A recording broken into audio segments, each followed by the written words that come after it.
I'm going to call the Board of Zoning Appeals to order on this date, Thursday, March 27, 2025. Can I have a roll call, please? Ballard. Here. Burrell. Here. Fernandez. Kutsenko. Throckmorton. Here. We had minutes that were distributed to the team, to the board. Do we have any discussion, or do I have a motion to approve?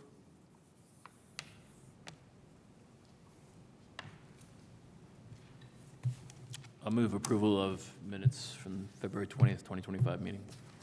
Second. Burrell. Yes. Fernandez. Kutsenko. Throckmorton. Yes. And Ballard. Yes. Thanks. Do we have any reports, resolutions, or communications? None from staff. Thank you. All right. We do have some continuations. I'm sorry. So the minutes for January 23rd, 2025 have been approved. We do have a list of petitions to be continued to the March 20, I'm sorry. What it says on our April thing, 24th. continued. It's April what? 24. 24. Petitions that'll be continued, or are these the ones? I want to be sure I'm reading the packet right. Just a moment, let me look. I think I know what it means, but I'm not going to speak for the staff. Petitions continued to April 24th. Okay. The one I'm looking at says to March 27th. I want to make sure I have the right one up. So, Yeah, I think the one online says April 24th, so you might have last month's up. yep. Let me.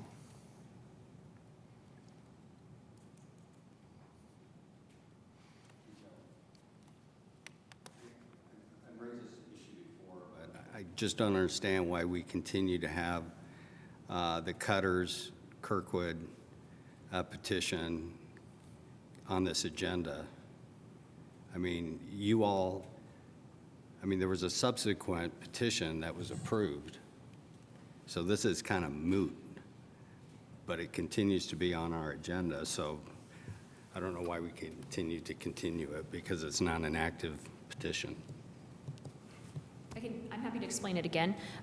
Jackie Scanlon, Assistant Director. This was the original petition from 2022, and because there was litigation, we were told we couldn't take it off the agenda until we had an agreement from them. So we've contacted them multiple times to ask them to acknowledge that it was being withdrawn and haven't heard back. So we're waiting for them to do that. And I can check with legal again about that before next month.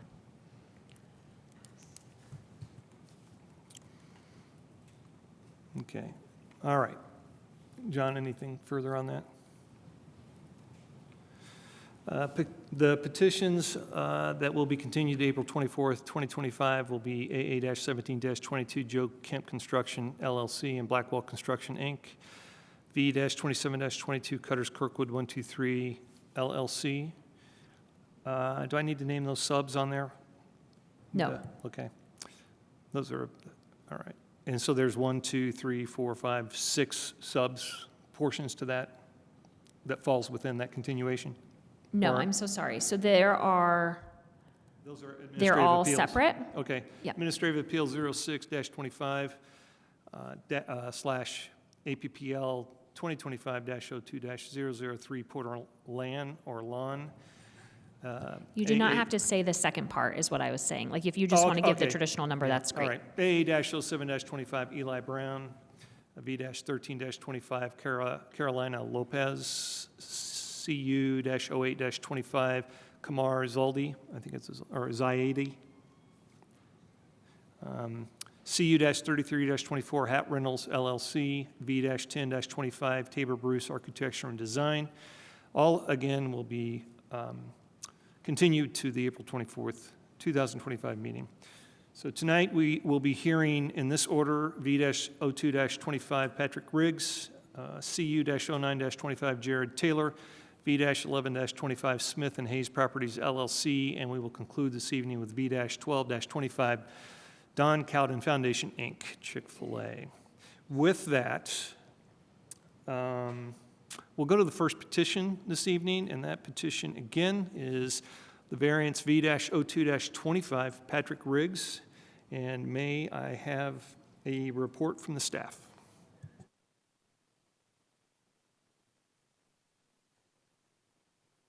Good evening, I'm Gabriel Holbrow, zoning planner, here to present the staff report for this portion, for this case.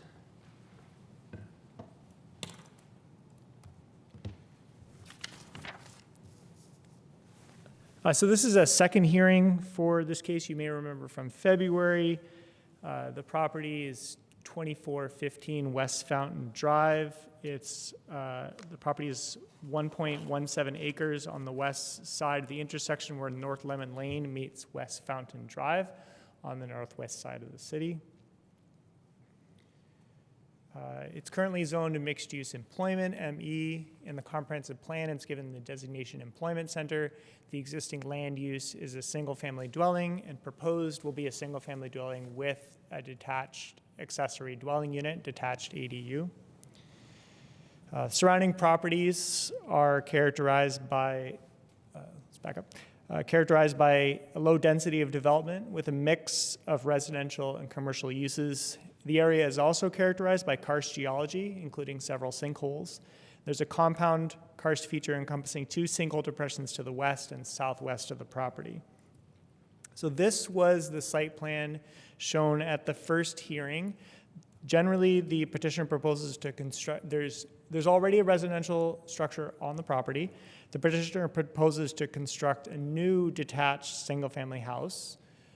With the construction of the new house, the petitioner intends to retain the existing dwelling structure without modification, but reclassify it as a detached accessory dwelling unit, detached ADU, which will be accessory to the new house.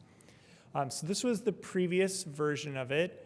You can see the existing structure is on the right toward the top. So this is, in this view, north is to the right. So the existing structure is at the north end of the property along Fountain Drive. And you can see the proposed new house in the previous version of the site plan was down and toward the middle, in other words, toward the southeast from there. But that was within the required karst buffer, as we'll get into. So the new site plan that was submitted with this hearing, the location of the new house has moved up to sort of the center between the east-west east and west property lines, but still set back a little bit from the north property line along Fountain Drive, which is to the right. So, it's moved a little bit.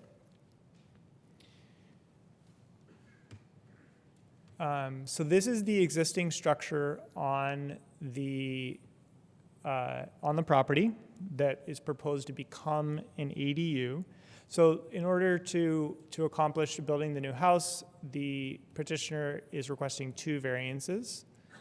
The first, I'll go over briefly again. We discussed it last month, but I guess not all of you were here. So the first variance request is a variance from the front setback standard for an ADU. So the structure is compliant with all the standards in the Unified Development Ordinance, the UDO, for an ADU, except for the required front setback. So what is that setback? The UDO requires that a detached ADU not extend closer to any street than the primary dwelling structure. So the existing ADU is set back approximately 8 feet from the front property line on Fountain Drive, but the proposed house is going to be about 45 feet back. And as you can see, that dashed black line that just appeared on there, that's approximately the setback of the proposed house. And the existing structure that will become the ADU is closer to Fountain Drive than that. But even if the new structure were relocated to the minimum front setback of 15 feet, you can still see that the existing structure that will become the ADU is closer to Fountain Drive than that. So there's a request for a variance to allow that location to continue. Some other background information: the transportation plan calls for a 60-foot right-of-way width for this segment of Fountain Drive. The existing width of the public right-of-way is at least 16 feet less than that, estimated at 40 feet wide. So if the Fountain Drive right-of-way were ever widened to the full 60 feet called for in the transportation plan, the existing structure would encroach encroach at least slightly into the public right-of-way. There is no requirement that this property dedicate additional right-of-way at this time, and the city is not currently pursuing acquisition of additional right-of-way on this street segment, and there's no expectation that the right-of-way will be widened in the near future. Because Fountain Drive is classified as the neighborhood residential street typology, the front setback standard in the UDO is supposed to be measured from the edge of the existing right-of-way, not the proposed right-of-way. So that was just some background about right-of-way, but we're left with the same variance request to allow the existing location of that building to continue when it becomes an ADU. So the second variance request has to do with a variance from karst geology standards. So there is a compound karst feature that is present in the area. The UDO requires, so when building a building on a property subject to karst geology standards, the UDO requires that a karst conservancy easement be established for all area within 25 feet horizontally from the last closed contour around the karst feature. In this case, it's a compound one. It has two, you can see there sort of a north part and a south part. And then the orange line highlighted is the elevation contour at 866 feet above sea level, which is the last closed, completely closed contour. This is a map provided by the petitioner that shows, that highlights that as the last closed contour. Our GIS that we have as staff shows the last closed contour is 868, so it's a slight difference. The strict language of the UDO says that we follow the staff's information unless we have reason to doubt it, in which case we can follow other information. In this case, this seems to be reliable. There's no reason to, the staff does not feel there's any reason to doubt it, so we're comfortable going with the 866 as the last closed contour around the karst feature.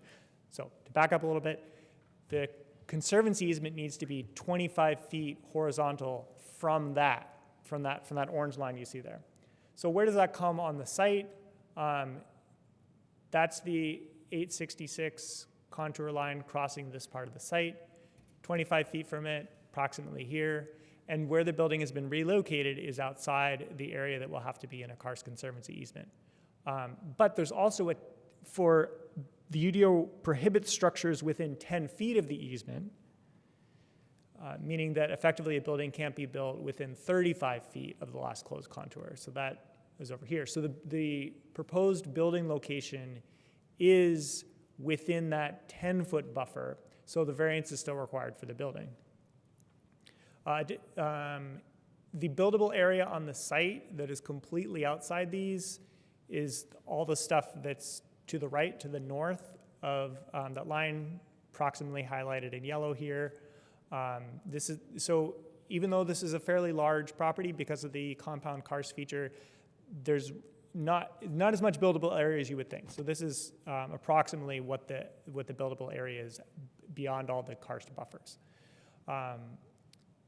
There's also a septic field highlighted here in the light green, which is completely within the area that has to be in a karst conservancy easement. It's worth highlighting that it's not clear to staff, possibly the petitioner can clarify whether this septic field already exists or is proposed to be constructed. I should also say that there is no sewer available here. This is confirmed by CBU and by the applicant. There is a private sewer main, but the owner of that private main has declined to allow a connection. So the UDO allows a septic field as long as it abides by other standards, including that the UDO requires that it not be in the karst conservancy easement. And more specifically, the way that the UDO requires that it not be in the karst conservancy easement is because there cannot be any, within the karst conservancy easement, any man-made change of the land surface, including removing vegetative cover, removal of trees, excavating, filling, and grading, are all land disturbing activities which are prohibited, as well as permanent or temporary structures or the placement of any fill material. So if it's an existing septic field, you could argue that they're not doing any land disturbance, right? They're just maintaining it. They're just keeping it. But if any of the pipes in there break or need to be replaced, there's going to have to be some excavation. So there couldn't, functionally, you couldn't have a septic field in there. If it doesn't exist yet, certainly you couldn't create one, because creating one involves digging up the soil, putting down the piping, and then putting backfill over it. They need a variance for having the septic field within the required karst conservancy easement. Those are the two variances, the ADU's front setback and the karst geology standards. So we'll go to staff's recommended criteria and findings. What we have up on the screen here are bullet points from them. The complete proposed findings are in your packet. And some of them are going to be the same as what we presented last month. Some of them are going to be a little different. I'll highlight those as we go along. So first of all, the first criterion that the approval will not be injurious to public health, safety, morals, and the general welfare of the community. Same as last month, staff's recommendation regarding the ADU front setback is that it will not be injurious. The structure has stood in its current location for nearly a century with no known adverse impacts, and there's no reasonable expectation that the existing right-of-way will be widened in the near future. For the karst geology standards, based on the board's deliberations last month, some new information from the petitioner, staff is amending our proposed finding for this one. Constructing a house within the required buffer will not be injurious. The large size of the compound karst feature means that the proposed development is relatively far from the parts of the karst feature that are experiencing subsidence and water infiltration. As shown in the provided karst survey report, there are no signs of soil piping or subsidence in the proposed footprint of the new house, and no impacts to existing drainage volume to the sinkhole are expected. However, the location of the septic field in the karst feature is injurious to the public health. The Monroe County Health Department reviewed plans for the proposed septic system. However, City of Bloomington karst regulations are not part of their review. For the second criterion, that it won't harm neighboring, the use and value of neighboring properties. For the ADU front setback, this is the same as last month. Proposed finding is that will not substantially affect the use and value of neighboring properties. The structure has stood in its current location for nearly a century with no known adverse effects. For the karst geology, this is a little bit new. Constructing a house within the required buffer will not affect adjacent properties in a substantially adverse manner. The proposed house development will not significantly increase the risk of water contamination or the potential drainage flow through the karst feature. However, the department cannot determine that inclusion of a septic field in all the future maintenance that it requires will not affect adjacent properties. So in other words, the department cannot determine that it will not affect adjacent properties. There's a chance that it will affect adjacent properties in a substantially adverse manner. Going on to the third criterion, having to do with practical difficulty and peculiarity of the property. This is slightly amended for the proposed findings are slightly amended from last month for the ADU front setback.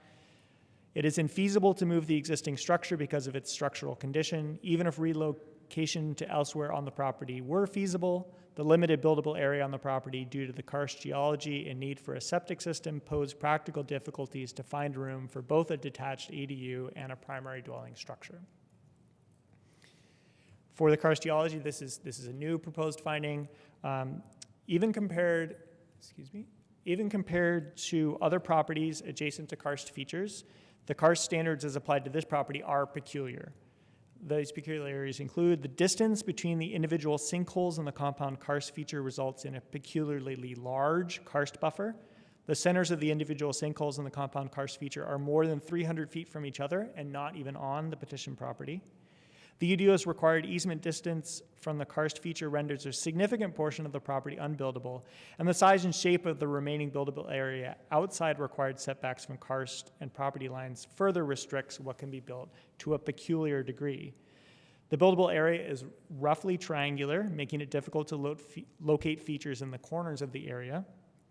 The lack of sewer service to the property is another peculiar feature. These peculiar features will result in practical difficulties to find room for the existing ADU and new house.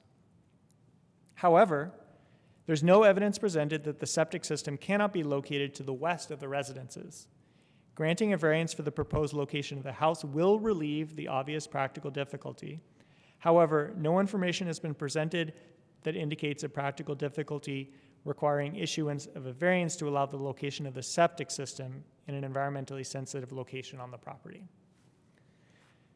So if you're following along, you'll see that based on these proposed findings, the department recommends that the board adopt the findings and approve the requested setback variance for the ADU, approve the karst geology variance as it relates to the new primary structure, and deny the karst geology variance as it relates to the septic system.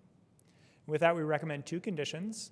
The first, just clarifying that the front setback variance is for the existing 760 square foot residential structure in its current location only. If the existing structure is moved, the new location must comply with applicable setback standards. Any new additions, new structures, or replacement structures on the property must comply with applicable setback standards. And then secondly, the second condition was printed incorrectly in the packet, meaning that what's in the packet does not match with what staff actually wants to recommend for this condition. So this is, I'll read this full text here. This is staff's recommended second condition on this approval. Prior to issuance of a certificate of zoning compliance for any building construction on the property owner shall record a karst conservancy easement in a form approved by the Planning and Transportation Department and in accordance with UDO section 20.04.030F, period. In the packet, there was some further language about carving out, so the septic system is not part of the karst conservancy easement. If you were interested in approving a variance to allow the septic system to be in the karst buffer, you might want to add that language back. But because staff is recommending denial of that portion of it, we recommend taking off that other language and just ending it as it's shown here. With that, that's the staff report. Thank you. We have a representative from the petitioner or a representative. Please come forward. Will it only be one person speaking? We've done this before. Just you? I have Jason Cronin, the hydrogeologist, with me. Okay. Well, go ahead and come forward. I'll go ahead and swear you in. Go ahead and sign in. What will happen here is the petitioner will have 20 minutes to speak. Whatever time is not used at the initial presentation will be reserved for later before a vote's taken by the board. And when you're ready, you can give us your first and last name. I'm Patrick Riggs. And do you affirm that the testimony you're about to give will be the truth, the whole truth, and nothing but the truth? I do. Okay, again, up to 20 minutes. And if someone else needs to come forward, we'll stop the timer, swear them in, and then continue. Thank you. Okay, I appreciate your time. Good evening, members of the board. My name is Patrick Riggs, and I appreciate the opportunity to speak again this evening. First, I would like to thank the city staff for their thoughtful review and recommending approval of the setback variance. I do truly appreciate the recognition of preserving and repurposing the existing structure. I believe it adds value to both the property and the neighborhood. Tonight, I will focus solely on the second variance, the karst variance, as it relates to the septic system, since that seems to be the only unresolved issue. To clarify, the septic system is not new. It has served the existing home for years. The septic system in the provided site plan is in the same exact general location as the existing system. While the existing septic system was undocumented before my ownership, I have since located and documented the system location, including adding a clean out to the tank for maintenance. I have photos available if needed for that weren't included with the packet. The Monroe County Health Department has reviewed the system and issued the repair permit, allowing a modest expansion to accommodate the new residents. This permit was granted based on the field's existing location and function. This is a repair permit, not a new permit. The word the use of the word proposed on the site plan simply reflects how my septic installer labeled the permitted work, not an indication of new construction. There is no new land disturbance proposed in the conservancy area, and the submitted hydrogeology report confirms that the septic field areas show no signs of karst activity, as previously stated, no signs of subsidence, infiltration, or soil piping. What is important to emphasize is that the septic permit is already permitted by the authorities responsible for the septic systems. It's been reviewed, approved, and authorized by the county, which applies the Indiana Administrative Code governing these systems. The city staff report acknowledges that the city staff are not trained to interpret this exact same code, yet the concerns that were raised about the septic field appear to be relying on future maintenance needs rather than any current violation or hazard. And this brings me to the heart of the issue. I do believe that this variance request is not about a clear violation. I believe this instead reflects a complex overlap between different regulatory agencies. I fully support thoughtful environmental review, but I also believe homeowners should not be placed in a difficult position due to the differing interpretations between departments, especially when they followed all the rules and received proper permits in good faith. One additional item I didn't address until I saw on the board up here, with the addition of the fact that the septic system could be placed to the west of the house. That was actually already addressed, and I was told that could not happen because the septic field has to run horizontally across the slope of the lot. It can't run vertically down the slope. So that does make it impossible to put it to the west of the structure. If the board still has concerns, I am indeed open to reasonable conditions to limit future disturbance for repairs or maintenance, even such as requiring hand tools or recording the Karst Conservancy easement that was mentioned. I've made every effort to be collaborative and solution-oriented throughout this process. The site has been carefully designed, professionally reviewed, and adjusted multiple times to align with the standards in place. I respectfully ask the board to approve the Karst variance and allow this project to move forward in a responsible, environmentally respectful manner. Thank you for your time, and I appreciate your service to the community. We'll withhold the remainder of the 15 minutes and 50 seconds, should you need it later. And I'm assuming that your expert, we could call on them to answer questions if we. Absolutely. Okay, thank you. From that, questions from the board to the staff or to the petitioner or to the petitioner's expert?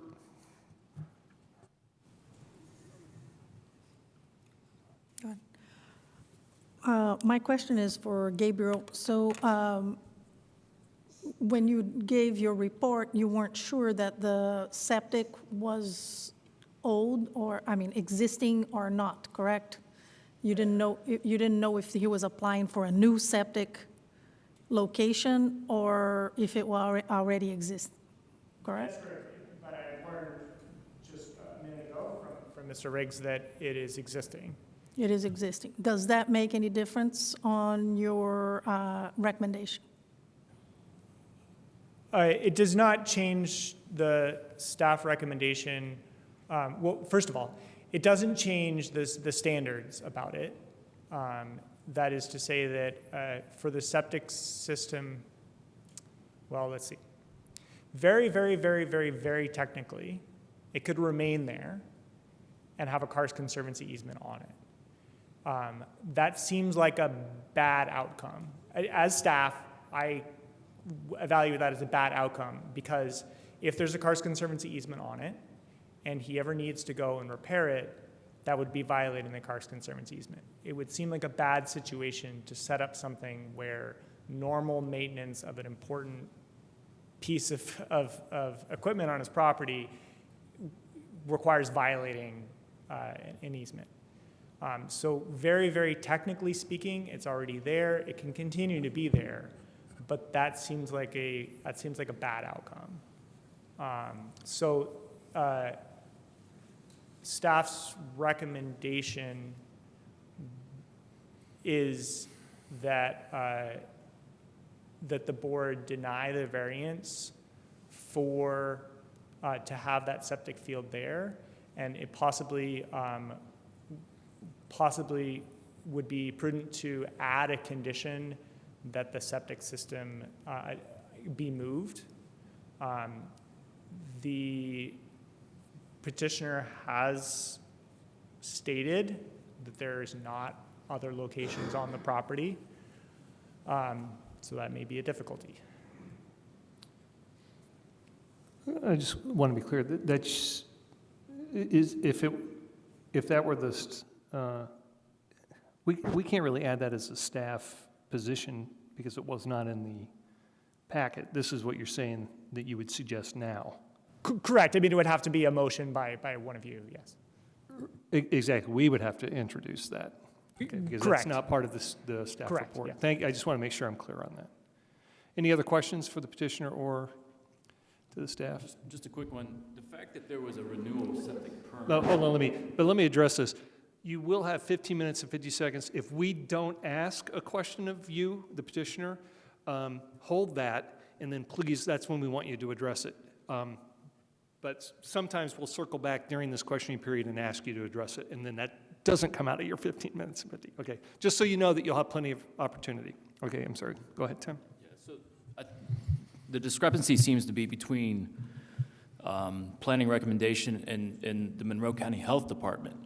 So the fact that this was a renewal, we knew it was not new. It was a renewal. So that in terms means it's already there, existing. So that's a given. So that was factual. December 5th of 2024. So how can we override the approval of a renewal on a permit by the health department this way when it's already said and done? That's, yes. Yeah, so as I think the way that Mr. Riggs put it, there's a complex overlap between different regulating bodies. I think that's a good way to describe it. There are all kinds of cases where different people have different rules, and unless there's a specific exception written in the rules for that situation, you got to abide by both. That's just generally how it works when there's different kinds of regulations that apply in a particular situation. So in this situation, you need a septic permit from the health department, and you need to abide by karst geology standards. He's done one of them, which is get the permit from the County Board of Health, and then he also needs to abide by karst geology standards. One of the ways to abide by karst geology standards would be to move the septic system to be out of the karst buffer. Another way to comply with the karst geology standards would be to receive a variance. So that's one of the reasons he's here tonight. So there's generally, when there's multiple regulations that apply, you got to meet them all. Sure. I just find it interesting that the health department, who's in charge of approving these systems, wouldn't have any clue as to what karst features are in there. But you're saying that's the case. They don't have any clue about the karst features? I wish I had enough insight into their process to be able to know whether or not they, to even be able to say that they missed it, because I don't know. And maybe they know fully well about it, and there's reasons in their regulations that that's okay. I actually don't have insight into that. Okay, thank you. I would like to explore the idea of the difficulty. So as per, and this question is for the petitioner. So you say that you have explored the idea of moving the septic to the west, but it's not possible to do so. Go ahead. Due to the setback requirements from the property lines and the roads, and the fact that the septic field has to be horizontal across the slope lot, there's simply not enough square footage to place the home or the septic system to the west of the existing structure. Okay, so that has been explored already. It has. And we know that this lot is a peculiar lot in that it has an enormous karst feature represented, and the small area for a buildable area is small enough to accommodate what you're trying to do, correct? Correct. Okay, so I'm just trying to figure it out. So that is a peculiarity of this lot and also a difficulty. I would agree. Okay, thank you. wanted to, can you pull back up the staff report and clarify for me what the changed language was? Of the condition or of the findings, or both? Both. You referenced that what we had in the published materials before the Oh, meeting are yeah, different sure. than what you presented tonight. Yes.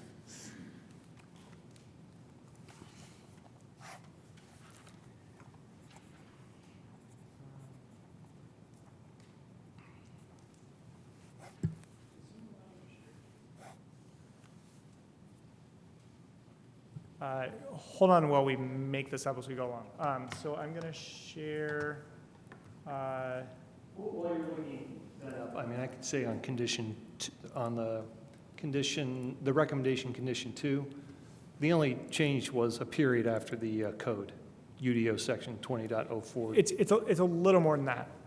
So I thought you said you struck the remainder of it, the rest of it. Yes, there struck the That's- remainder, yes. That's what I just said. Sorry, thank Go you. ahead and look at that. I'll address that as section 2. So section 2, John, that's the only change on that second condition was the period after that. Everything else was struck, and then the suggestion from Gabriel was that if we were going to approve, that the language that follows that code might be something they would recommend for us to include. But that doesn't answer all your question. That is the question that I had. I was just trying to see what was different. So you just took the last 3 lines, essentially, 4 lines. Starting with the word with the following modifications. And then everything. the other thing I just need some clarification on, because I found it a little confusing, is that the rationale for not putting a conservation easement on the existing site of the septic is that they would violate that easement if they had to do repairs, correct? Yes. But we're recommending, the septic system already exists in that location. So, yeah, I don't see why we would want to put an easement over that site if there's ever the potential to have to repair it, even if they didn't even move forward with this project, right? Yes. So to get to what you're asking about, this is, so I just created this with the following conditions. The first condition is the same in the staff report, and we're recommending now. The second condition, so it begins the same prior to issuance of a certificate of zoning compliance for any building construction on the property owner shall record a Cars Conservancy easement in a form approved by the Planning and Transportation Department and in accordance with UDO section 20.04.030F. And staff is recommending, period, ending there. What was in the staff report and what you may wish to consider, if you may wish to consider approving the septic field there, is with the following modifications regarding the easement location. In other words, we're modifying what would otherwise be required in the UDO for the easement location. The easement shall cover all land on the lot that is both A, 5 feet beyond the outer dimensions, spelled incorrectly, of the septic field as shown on the submitted site plan, and B, either less than 866 feet in elevation or within 25 feet horizontally from the 866-foot contour line. So what we get there is that the B part is what would ordinarily be required by the UDO. The A part is except around the septic field, if that makes sense. Do you have a diagram of that? I mean, I think I follow now. We could look at the site plan.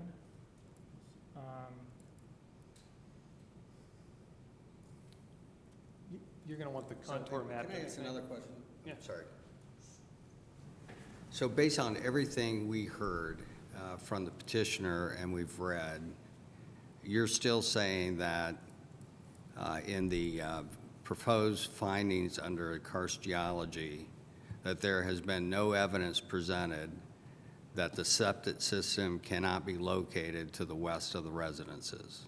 Is that the staff's current position? Well, no, because there has been evidence presented. So we're going to need to amend the findings, or staff would recommend some amendments to the findings, no matter what. Okay. If we get to that point, we might on the fly, staff would recommend something on the fly to say that, we think it still can be to the west or something like that, if you want to make a motion for denial.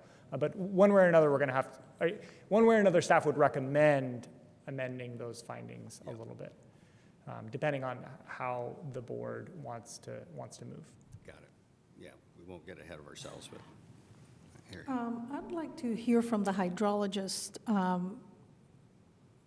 Okay, this is a question for the hydrologist. If you could come forward, I need you to sign in though for me, please. And then when you're done signing in, give me your first and last name.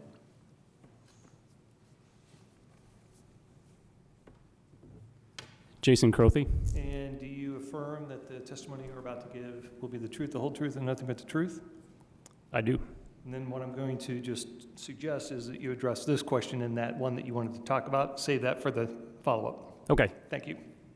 So my question is, in your expert opinion of what you've looked at, do you see any concerns with the existing septic in the existing location? I didn't observe anything in the field to give me any concern. My biggest concern to the septic would be moving it or putting in a new one, just because the biggest impacts to water quality and karst areas would be during like land disturbance. So if you're digging up a new site for the septic, to me, that's a bigger concern than using the existing one, if that makes sense. And do you see any concerns with possible maintenance, trucks going by? I mean, if you're looking at it where it currently is versus on the west side, it's a little bit arbitrary as far as how it would impact the sinkhole. I mean, I don't see it being any different as far as if you'd have to provide maintenance to the west or to where it currently is. Neither one gives me a particular concern. Yep. Any other questions? I have a question about, there's multiple mentions of future effects, and it's not just about the septic, it's about future properties as well. Can you explain that a little bit more? When it says like there's a chance for adjacent properties to be affected. Is that for the petitioner or for the staff? I'm sorry. Staff, sorry. The findings, one of the three criteria for variance is that it won't harm adjacent properties, so we necessarily have to be thinking about impacts on adjacent properties. And the proposed finding is that the inclusion of the septic field and all future maintenance required may affect adjacent properties in a substantially adverse manner, meaning that it could increase the risk of water contamination and increase the potential drainage flow through the karst feature. Let me amend that. So the language in the proposed finding is a little vague, but to explain what we're trying to get at, the petitioner's statement and staff sees no reason to disagree that all the drainage is going toward the karst feature anyway, and that's not changing. So it's not, and adding this, sorry, I'm thinking on the fly, I apologize. It will, the septic system compared to if there were the opportunity for sewer, which was not, but it would increase drainage flow through there because that's the septic water is going to it's going through the ground, it's filtering through the septic system and all that, and but there is water there's more water that's going into the karst feature than would be if there was zero septic system whatsoever.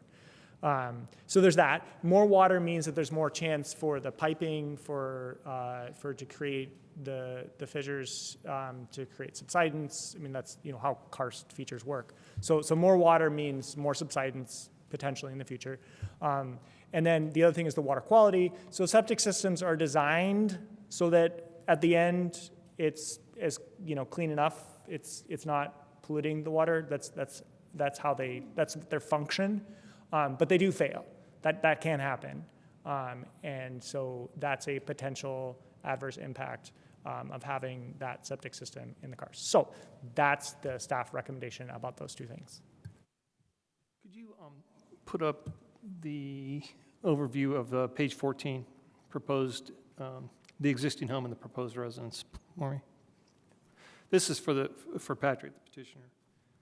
I want to be just really, really clear because it's been said kind of back and forth, but I just want to go from This page, correct? that one, yes. And is it possible to zoom in just to the from the septic field to the road and just go right from there? Okay, I just want to be sure. Working from the roadway, from the existing house, Patrick, so right behind the existing home, there's what's called the proposed new septic tank. Now, you were talking about some things are already there, some things aren't. So I just want to make sure that I've got it clear in my head. Does that tank currently exist? Thank you. Then the next one to its left says proposed. That would be for the new ADU. That would be a new one? Okay, and then further is the outline for the proposed septic field. That would be new? That is that's the same general location as the field for the existing tank. Okay.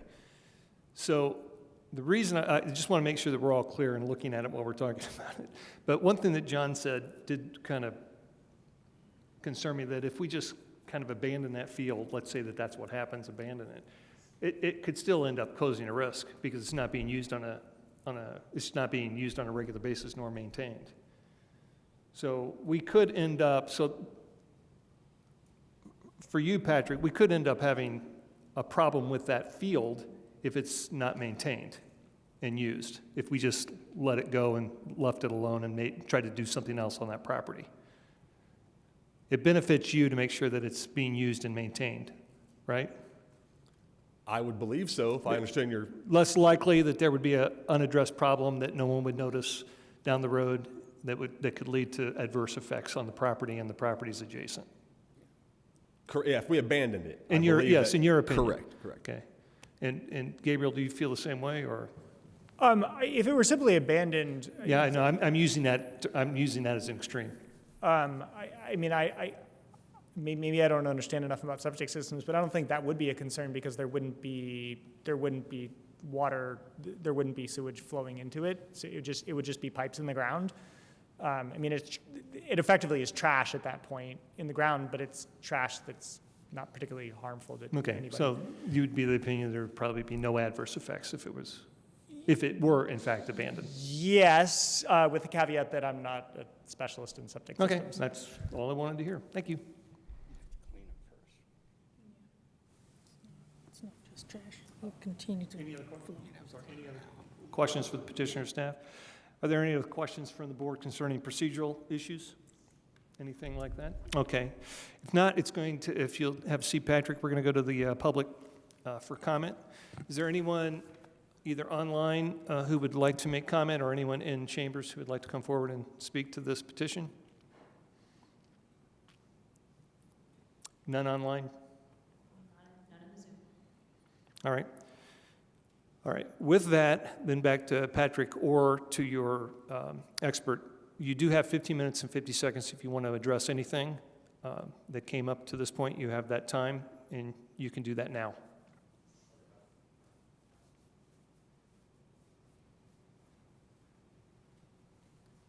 I don't have anything else to add, but I would just like to say that Jason Crothy, my professional, did have to step out for a honor thing for his daughter at school. So that's so if he had something else he wanted to say, I was personally unaware of what it was, so I can't speak for him. But Okay. Thank you. Thank you. It's back to the board for action. Further discussion, or I will accept a motion.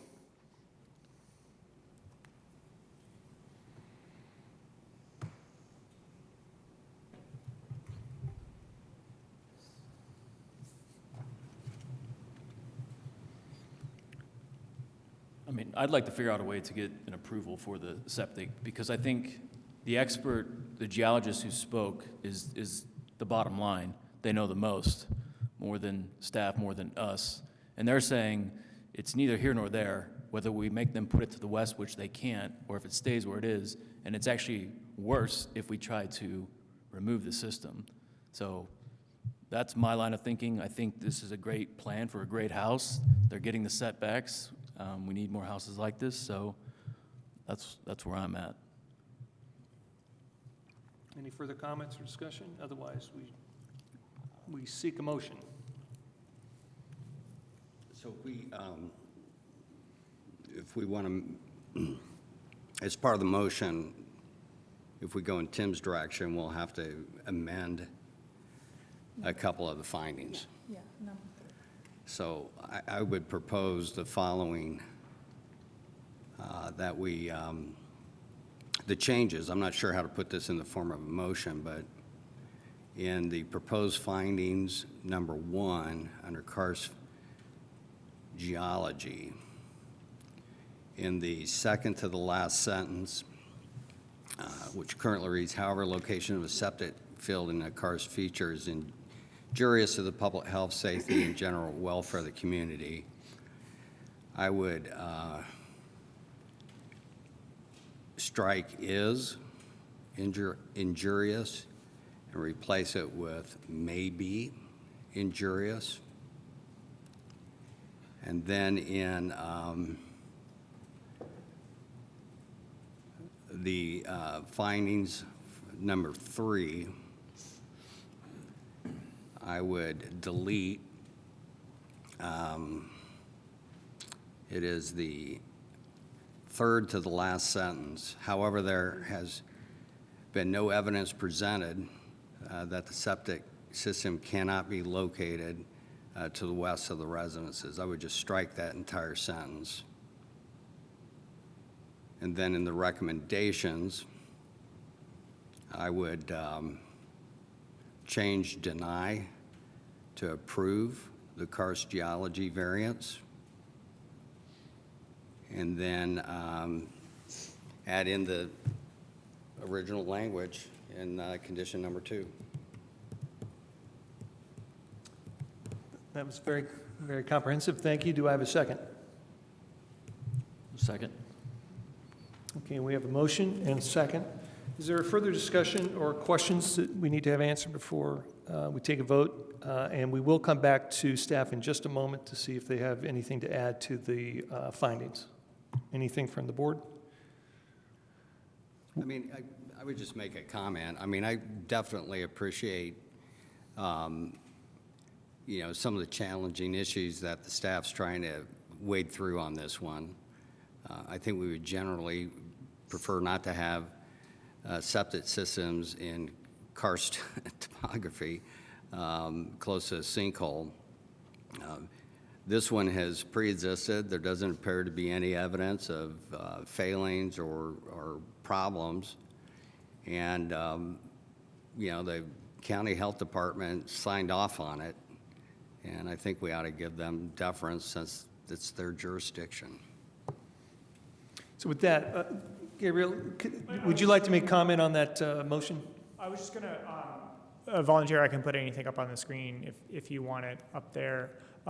Please. It might be helpful because you might notice that even with your amendments, there are still things in there that sound like they're for denial, but if you wanted to be for approval. So let's let's put that up and make sure that we're clear. I'm sorry, excuse me for that. That we're clear on this.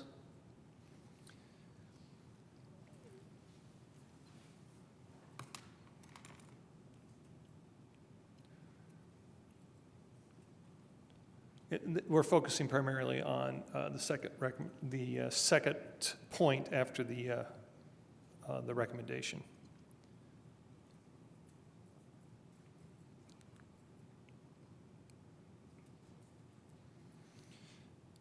So just to recap, John, tell us again what you said there on that as far as changing the language to approve. Let me go to the packet instead because this is just bullet point language. Thank you. Just a moment. Yeah, I'm sorry, I was reading off of the packet version. But that's the real version. Yeah. That's gonna be voted on.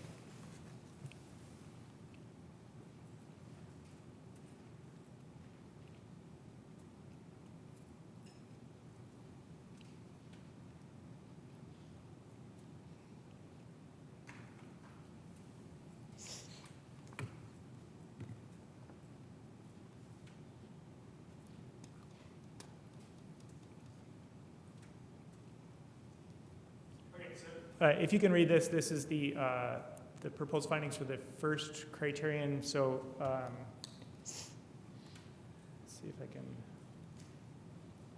oh geez. Sorry to make you go round and round. This would be easier if it were in Word and not a PDF. So let me pull that up just a moment.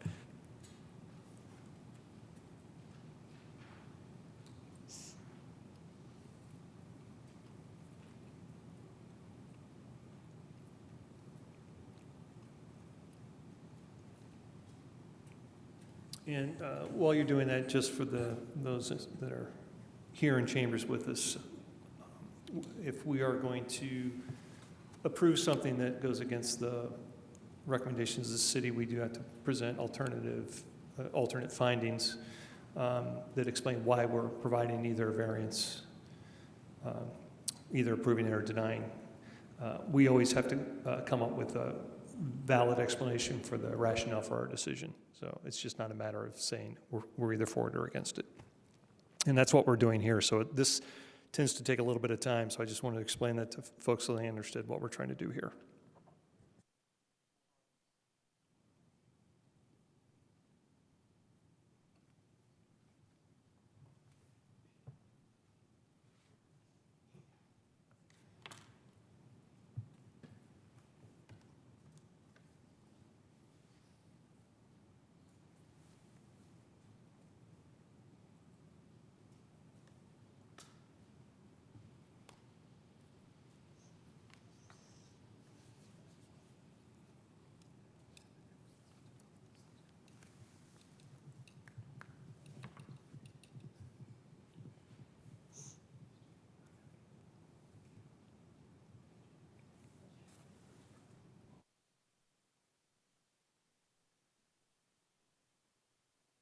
Okay, apologize for that. So here we are. These are the proposed findings, and the motion in the one about karst geology was to take, however, the location of the septic field in the karst feature may be injurious.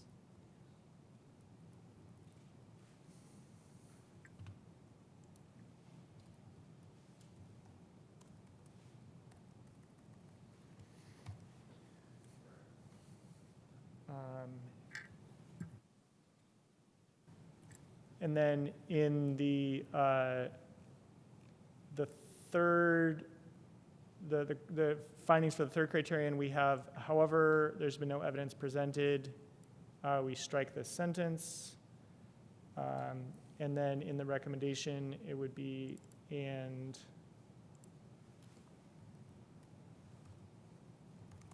approve.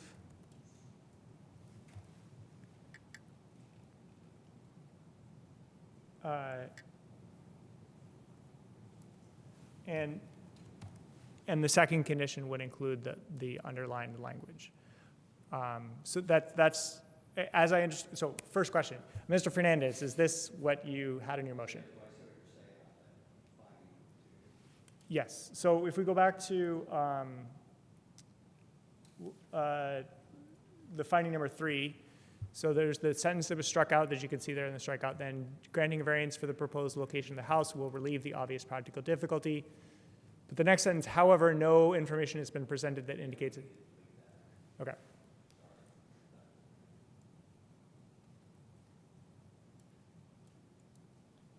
It may be helpful to clarify in the remaining sentence sandwiched between those, granting variance for the proposed location of the house and septic field, for example, might be.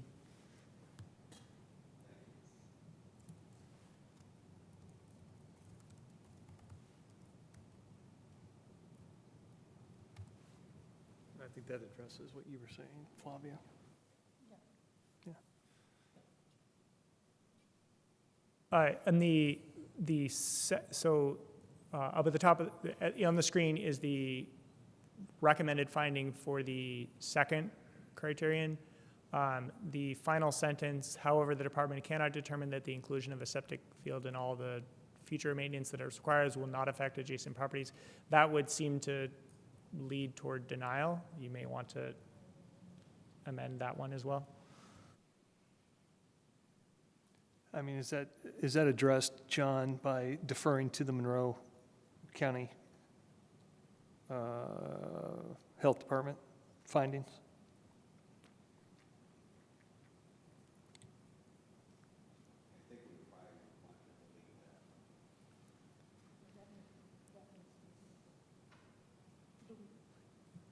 Do we have to raise a practical difficulty, or does it have to? No, for this finding, this one's about effect on adjacent No, I properties. know the number 2, but for number 3, do we have to propose a practical difficulty there? I think it stated that, Difficulties, there are plenty of practical difficulties mentioned Okay. related to the house. and I think the rephrasing said it relieves a practical difficulty. Yes, so- it relieves it. Yeah. Okay, thank you. Anything else, Gabriel?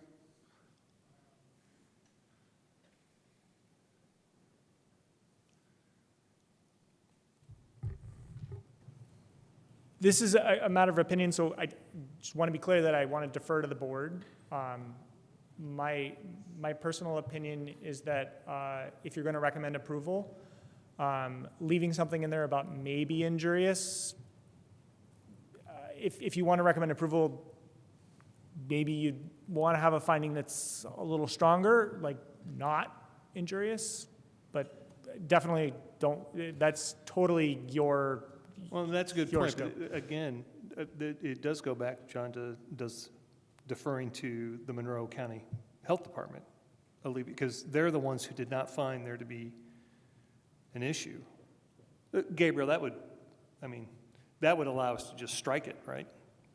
Because, That's your, that's your decision, yes. I want to leave it to John, though, it's his motion.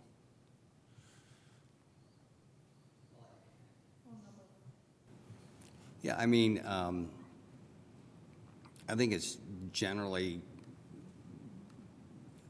as I said earlier, I think that there are concerns with having septic fields in a karst area close to a sinkhole. The way it was written, it was definitive that it is injurious. I'm just saying it might be, but in this case, we're not saying definitively that it is. Because you're not saying a location of this septic field, you're saying a septic field. So I was reading that as a fairly general kind of statement. But I'll defer to others if you want to. Well, my comment. understanding is it doesn't need to be amended. It was a question from staff Yeah. as to whether we wanted to be more. But I do think, I have no issue voting on a motion with that language because it does indicate to someone in future deliberations, if they're looking at something, that we did go into it realizing that there could be a problem. Yeah. We're not saying it definitively. So I would feel comfortable with that. And I think that's why I asked my question as well to the staff, was that seeing repetitive, it was a definitive statement, how it reads. And so that would potentially sway my vote, depending on, is it truly injurious, is today, is in the future, or is it could be? What if we added under the second to last sentence, the Monroe County Health Department reviewed plans for the proposed septic system, and renewed septic permit with no issue? Because, again, I would want to, they have a role in this too, and we need to use, to me, their expertise, not ours, as they gave the okay to it. So maybe that's something we could Are add. you agreeable to that, John? Mm-hmm. Can you just repeat your words again and I'll type them up? Yeah, so just adding in after system,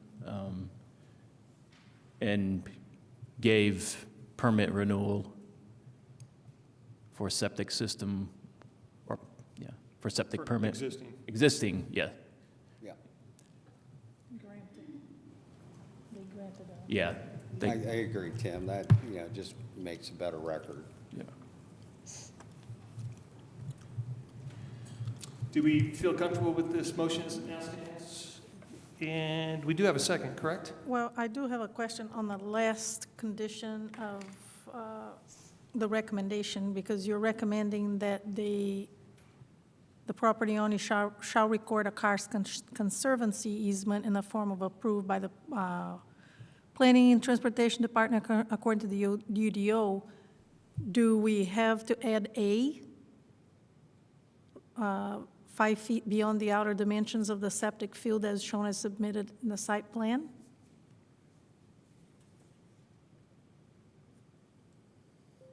That's for, for you. I'm Gabe. sorry, can you repeat the question? Yes, so they are going to have to record a karst conservancy easement in order to get this completed, correct? Correct. It's a condition. Do they have, do we have to add your condition number A, that the easement shall cover all land on the lot that is both 5 feet beyond the outer dimensions of the septic field as shown in the submitted plan? I would recommend that, because without that language in your condition, the condition would be saying you got to follow the UDO, and the UDO says, yeah, plain says- language says you correct. got to put a karst conservancy easement over the septic system, at which point, well, I Then mean, we- maybe he we got a negate- variance, but we're Yeah. still tying him up. Correct. And that's what I'm concerned, because I want him to have all the legal paperwork to do what he needs to do.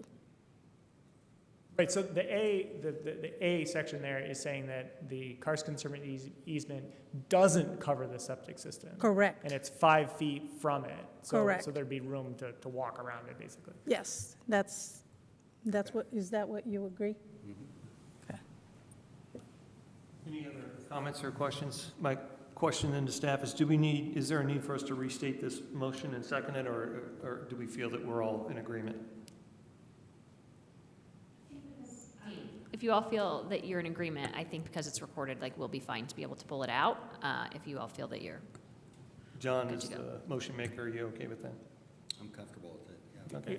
I'm also comfortable, since it's here on the screen and it's in a document, that, we'll forward this to our staff who writes the minutes All right. and writes the approval letter. Thank you, Gabriel. Any other discussion or comments? If not, I see none. I'll call the question. Fernandez? Yes. Hudson-Cow? Yes. Throckmorton? Yes? Ballard? Yes. Burrell? Yes. Thank you. Passes unanimously. I would like to say, Patrick, that as a board, we do want to thank you for taking the extra time addressing some of the concerns that are coming back. That's the way we feel something like this can happen. It was a collaborative process, and I want to thank the city for all the hard work. This has been a really interesting case, and I appreciate it on both sides. Congratulations, and good luck with that. And again, to the city, thank you for that. Okay, if you can stay if you'd like, because it's going to be really exciting. With that, we will go to the next petition, conditional usage, CU-09-25. This is Jared Taylor. And if I could, please have a staff report. So once again, I'm Gabriel Holbrow, zoning planner for the city of Bloomington.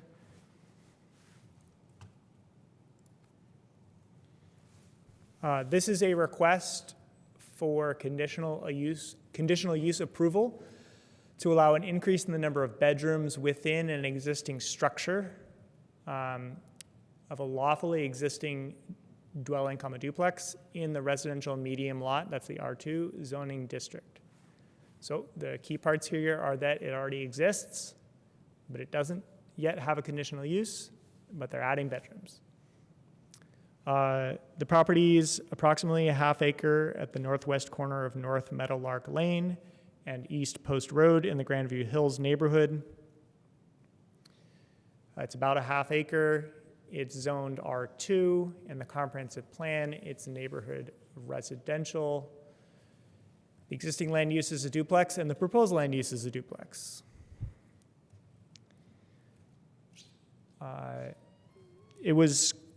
structure was built in 1970 or thereabouts, and it was designed for use as 2 separate dwelling units. As originally designed and constructed, each unit had 2 bedrooms and other living areas on the main floor. And then on the lower floor was a garage and a finished basement area, but no bedrooms. The southern unit, which is to the left, as you can see when viewed from Meadowlark Lane, uses the address 655 North Meadowlark Lane. The northern unit on the right uses 657.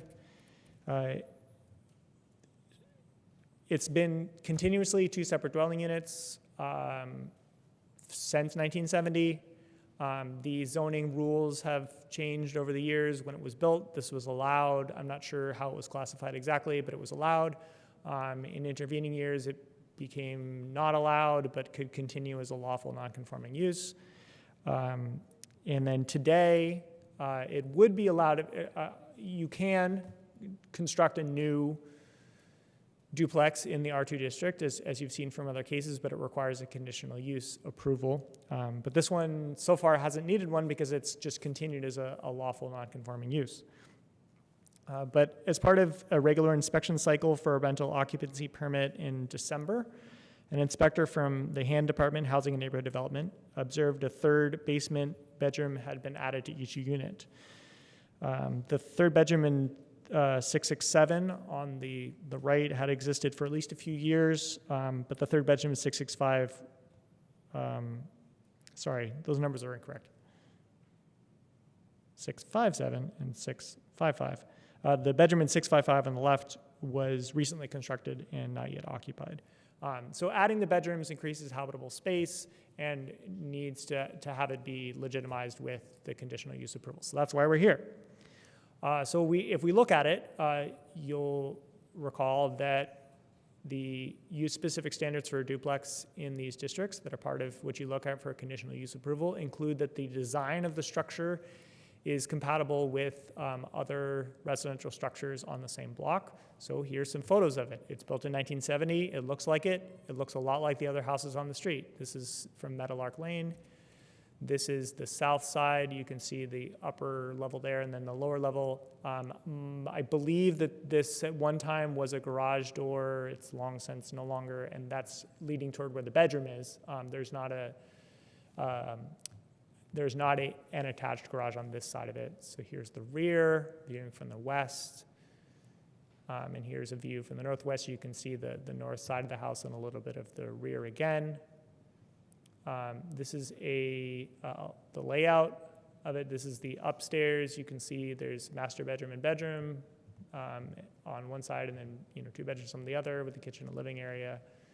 You go downstairs, and what they're proposing are, or what's there actually are bedrooms down there. So each unit will have 3 bedrooms, total of 6 bedrooms in the whole thing.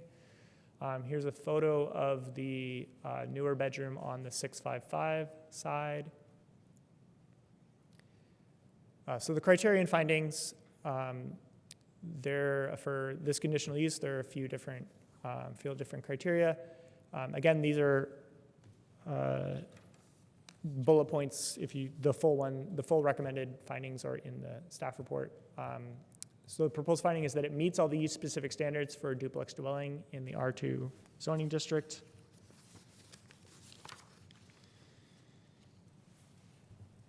Neither the property owners, Michael and Marissa Arce, nor the hand-registered agent, Jared Taylor of Superior Management, have any notices of violation on file in the Planning and Transportation Department.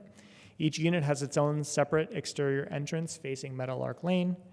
The duplex structure was constructed in the same era and with a similar design style as the other houses on Meadowlark Lane. Consequently, the roof pitch, front porch width and depth, front building setback, and vehicle parking access for the duplex dwelling are similar in general shape, size, and design, with the majority of other single-family or duplex structures on the same block face. The duplex structure contains 6 bedroom total, which does not exceed the maximum of 6. The property has maintained a hand rental occupancy permit since at least 1999 and is in the process of renewing the permit for another cycle. So it's abiding by our rental occupancy program permit program. The duplex will use existing approved utility connections, and there are no known prior approvals for the site that apply. There's also a finding that it's consistent with the comprehensive plan and other applicable plans. The recommended finding is that the proposal is consistent with the goals of the comprehensive plan. The comprehensive plan identifies this area as the neighborhood residential land use category. The comprehensive plan states that the neighborhood residential area contains a mixture of densities, housing types, and curvilinear street network of local low-traffic volume streets. And this property is located on a dead-end street that's shared by a few single-family houses. The comprehensive plan provides guidance for land development in neighborhood residential areas, including that, quote, redevelopment or rehabilitation of existing structures or new infill development of single lots or developments less than 1 acre should complement the context of surrounding land uses. The proposal uses an existing residential structure that is already a complementary part of the existing context.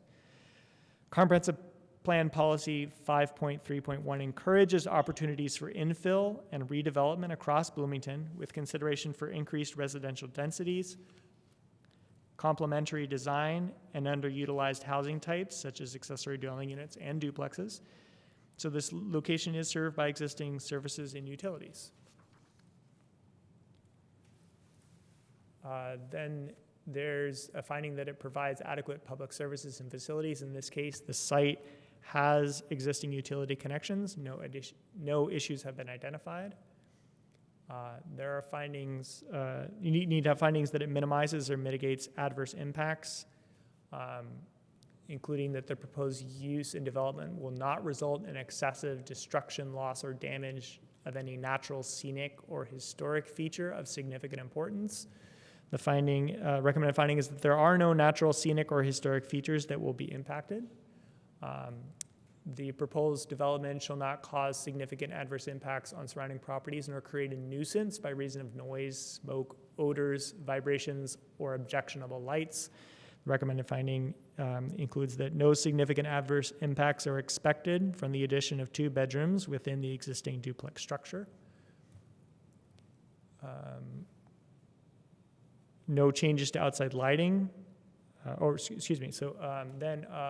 just continuing on about minimizing or mitigating adverse impacts. The hours of operation, outside lighting, and trash and waste collection must not pose a hazard, hardship, or nuisance to the neighborhood. The recommended finding is no changes to outside lighting or to trash and waste collection are expected. And then related to minimizing adverse impacts, the petitioner shall make a good faith effort to address concerns of the adjoining property owners in the immediate neighborhood as defined in the pre-submittal neighborhood meeting for the specific proposal, if such a meeting is required.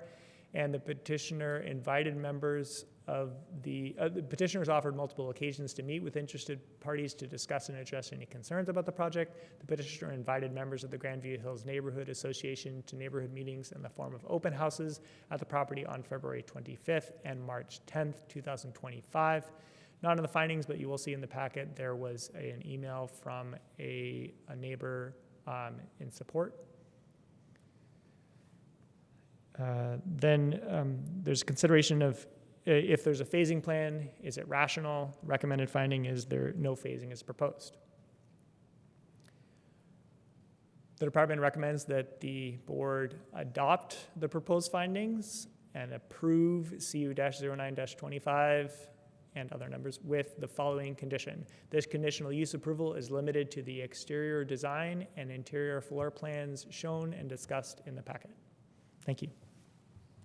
Thank you. And just as a point of order here, the start of our packet listed Jared Taylor as on the CU, but later it's listing Marissa. Who is there a problem with there being 2 different names there? I would not think that there would be a problem. To clarify, Marissa Arce is the owner. Jared Taylor is a property manager who's working on the owner's behalf. Okay, which one actually applied for the? The signature on the bottom of the application form was Marissa Arce. Thank you, all right. I have not corresponded directly with the owner at all. I have corresponded completely with Mr. Taylor. Patrick, okay, thank you. I just wanted to be clear about who's doing what. So with that, it's time to go to the petitioner or the petitioner's representative to present the petition. Is either Marissa or Jared here this evening? Okay. And we'll do the same thing. Just sign in, then say your first and last name. I'll swear you in.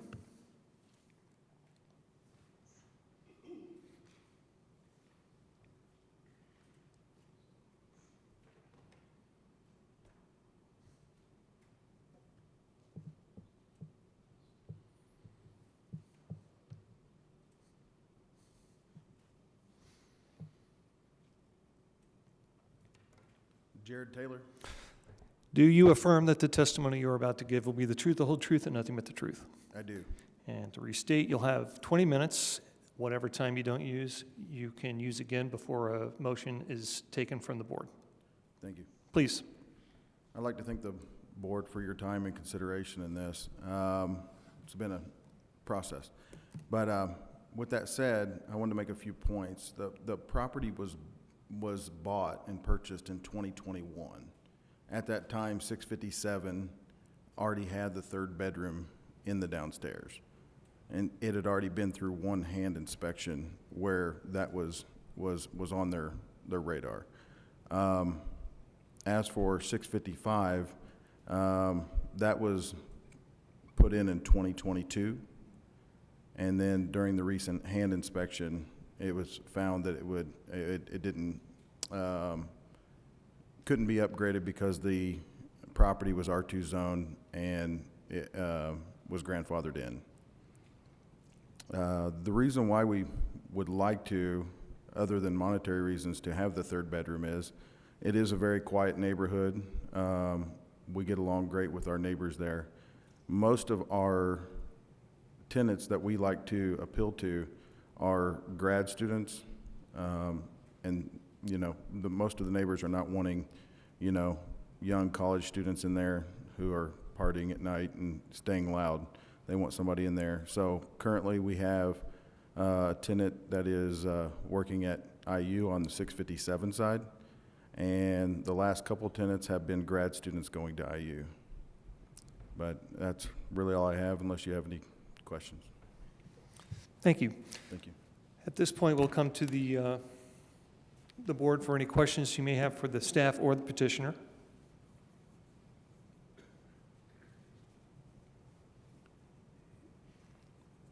And I see none. With that, we will go to the public who might want to comment. Is there anyone in chambers who would like to speak to this petition? If not, is there anyone online? If so, please raise your hand. No one on Zoom. Seeing none, then it comes back to the petitioner for additional comments if you have any.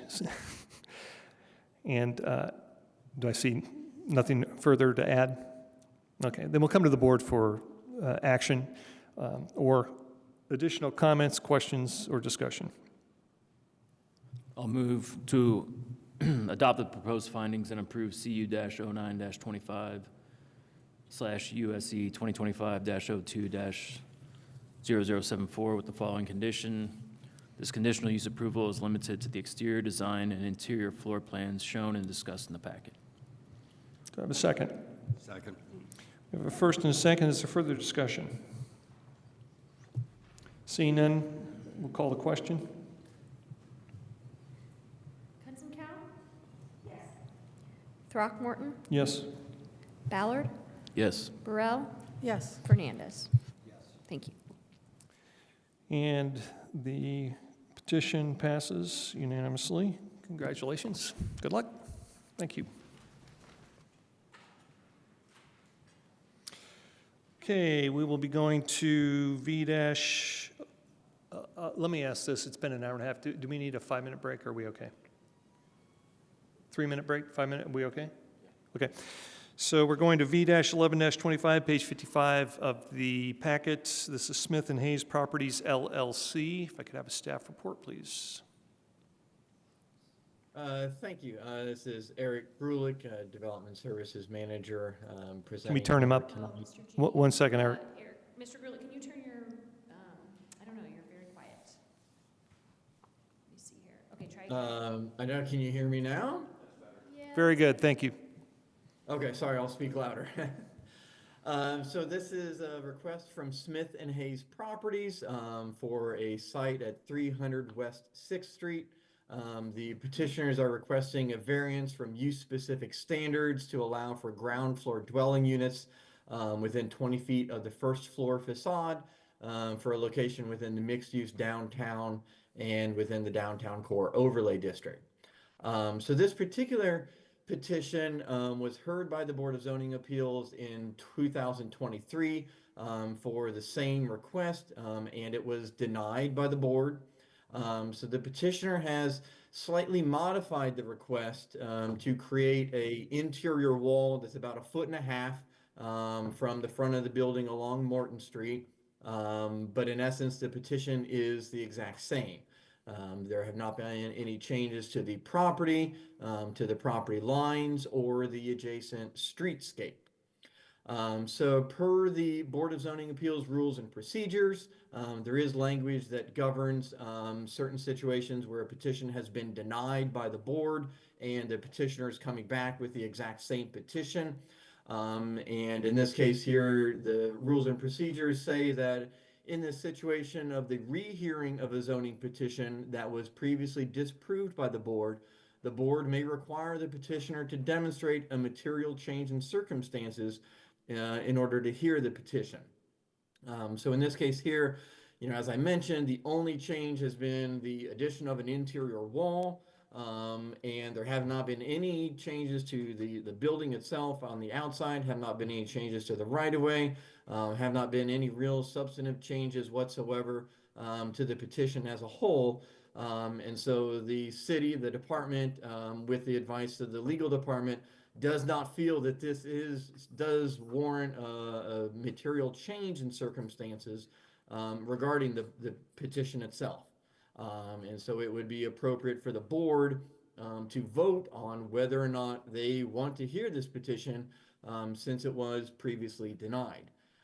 So the decision on whether or not there has been a material change should be based exclusively on whether or not there has been any material change in circumstances or facts which induced the prior denial.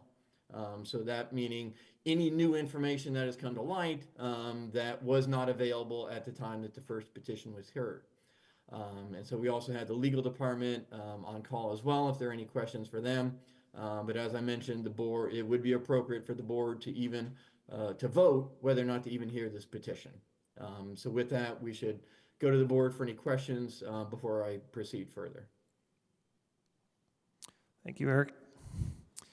If I could have the petitioner or the petitioner's representative please come forward and state your, sign in first, please, and then state your first and last name.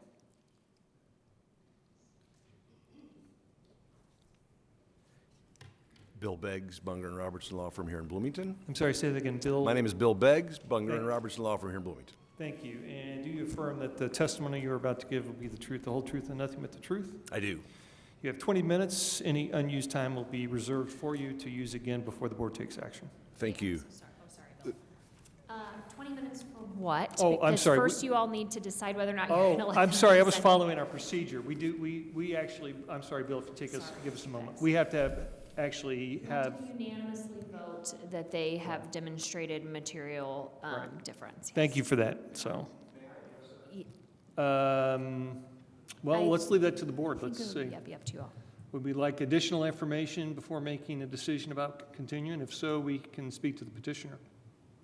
I'd like to hear the petitioner's argument on why we should move forward. Okay, and let's restrict that to 5 minutes, please. We'll give you 5 minutes to make that case, please. May I Yeah? comment that I would like specifically to hear about the changes, not why we should hear it, but the changes, the physical changes that were made that might warrant this hearing. Okay, so to be clear, the board is asking you to provide us information about what changes we will be hearing specifically, and not to address the need to hear this again. Assure you I will, but I want to point the board to the UDO 20.06.04. No, we need you to address our question, or else we'll move on. So please tell us what's different, please. Yeah, could I just make my record as to what your ordinance No, says? you will have an opportunity, if we hear it, to put that into the record. You will have an opportunity with your 20 minutes to put that into the record. We're asking you to provide us with the information before we move forward. Okay, so thank you. The difference in the petition you're hearing tonight versus what was heard roughly a year and a half ago is that there was a concern at the time, in August or so of 2023, that there would be a compromise or a harm to the pedestrian experience along Morton Street particularly. And so what the change to the project or the petition is this time is to preserve the, or rather to enhance or speak to the pedestrian experience along Morton Street by creating a shop window experience, so to speak. We don't have that term in our ordinance, but a shop window experience in this property that would enhance or speak to or benefit the pedestrian experience, yet would also accommodate this partial request for a variance. The other difference is that there is less of a variance. It's a smaller or shorter variance being sought than the full 20 feet, which was the request back in August of 2023. And I appreciate, Mr. Throckmorton, your comment, but... Thank you for that. Those are the changes that are in this? Yeah, we Okay, think- thank you. we So think- we'll come back to the board. Do we want to make a motion to hear this petition? I would move that we hear the petition. Do I have a second? Second. Let's call the roll, please. Cutson-Cow? Yes. Throckmorton? Yes? Ballard? Yes. Burrell? Yes. Fernandez? Yes. Okay, thank you. Now, with that, Jackie, we should be at the petitioner portion since Well- we have heard the report, or do we need to go back to Eric? Yes, let's check with Mr. Grulich, because I don't know that he's actually given the full report. He was just doing the pre-vote. Thank you. Yeah, exactly. So I should step through the entire presentation and report and findings. As I Okay. mentioned, the first So part of what this we'll was do to here see then is, for the petitioner, if you go ahead and have a seat, we're going to pick it up from the beginning now. And thank you for that, and sorry for jumping over that procedure. So what we'll do is we'll start with the staff report, and then the petitioner's already sworn in. We'll be able to move forward right into his presentation. Please, Eric. Thank you. So this, as I mentioned, is a variance request from the use-specific standards to allow for ground floor dwelling units within 20 feet of the first floor facade. This is for a property at the northwest corner of West 6th and North Morton Street. The property is within the mixed-use downtown, has been developed with a mixed-use building. It has a dentist office on the south and kind of west side. There are some interior apartments that were added in the northwest corner of the building approximately 2 years ago. And then there was another building, a multifamily building not shown in this site photo, that was also recently constructed, about 3 years ago on the north side of the site. So here is the floor plan of the existing building. So as I mentioned, there is a dentist office, a commercial space that occupies a majority of the ground floor. There's a dwelling unit that is on the north side of the building, and then you can see here the multifamily building that was constructed on the north portion of the site. So the east portion of the building has two spaces that had initially started to be converted into dwelling units without a building permit. We noticed that activity was happening and contacted the building department and issued a stop work order. That prompted the petitioner to come forward with a request to allow for that space that had initially started to be converted into dwelling units to be legitimately permitted and approved. However, there is a use-specific standard for ground floor dwelling units within the downtown that they have to be 20 feet back from the front of the building. So there are many standards that govern ground floor uses within the downtown. One of those at this location is that a minimum of 50% of the ground floor has to be non-residential space. So the petitioner meets that with the presence of the dentist office. So this petition is not about, you know, what percentage of the ground floor has to be non-residential, but deals with where within a building can dwelling units be located. And so there is a use-specific standard, as I mentioned, that requires ground floor units to be 20 feet back from the front. You know, the purpose of that is manyfold, but you know, in essence, you know, we are here as part of the criteria for a variance to, somebody has to demonstrate why they can't meet a law, not why the law doesn't necessarily make sense or shouldn't apply, but that there's something unique here. So what has changed since this petition was last heard, as I mentioned, was the creation of this 1.5 foot deep dead space that I'm going to call that fronts and separates the dwelling units from the facade along Morton Street. So the petitioner has, at least right now, shown that to be filled with kind of signage for the dentist office. There are different problems with that in regards to signage even being in this location because there is no commercial space that's adjacent to that. So these would just be windows staring at the backside of a wall in essence. But that's not necessarily part of the petition. They're just creating this dead space to separate the units from the streetscape along there. So as is required with all variance requests, there are 3 findings that we have to step through. You know, the first of that is that the approval will not be injurious to the public health, safety, morals, and general welfare. To that regard, there is no negative impact from that. This variance is not altering the safety of the building in any regards. Second, the use and value adjacent to the area will not be affected in a substantially adverse manner. With this, though, there is a very significant depth to this because the reason that we don't want ground floor dwelling units deals with the pedestrian experience and how ground floor units interact with that streetscape and the pedestrian experience.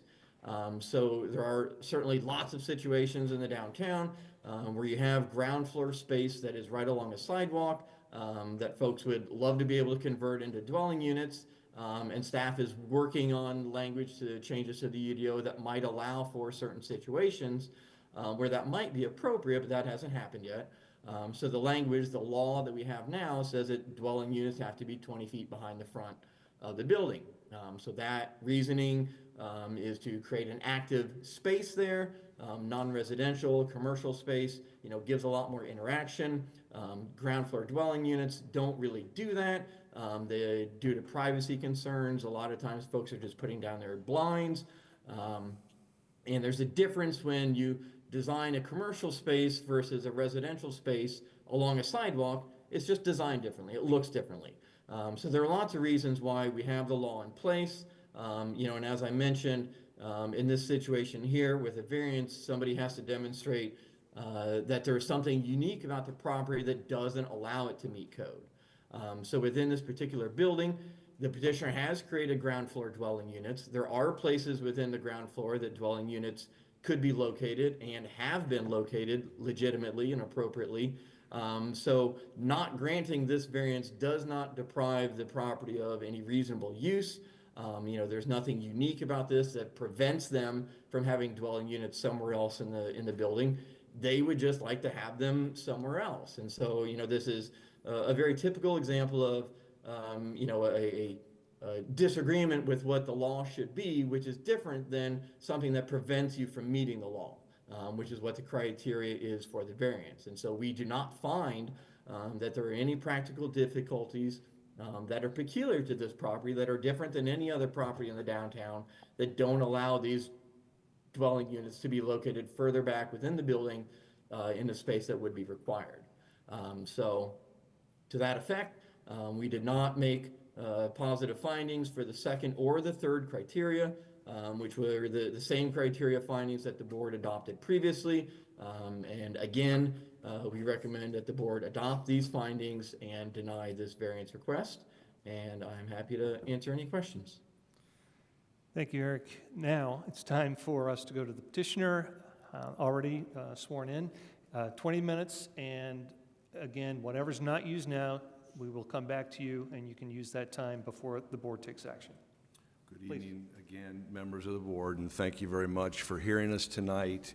With me tonight, on behalf of Smith and Hayes Properties LLC, are David Hayes. You'll be hearing from him. Doug Bruce, architect, you'll be hearing from him, and Krista Huttenlocker from Hoosier Choice Properties, who's also done a great deal of research about this petition and supporting this.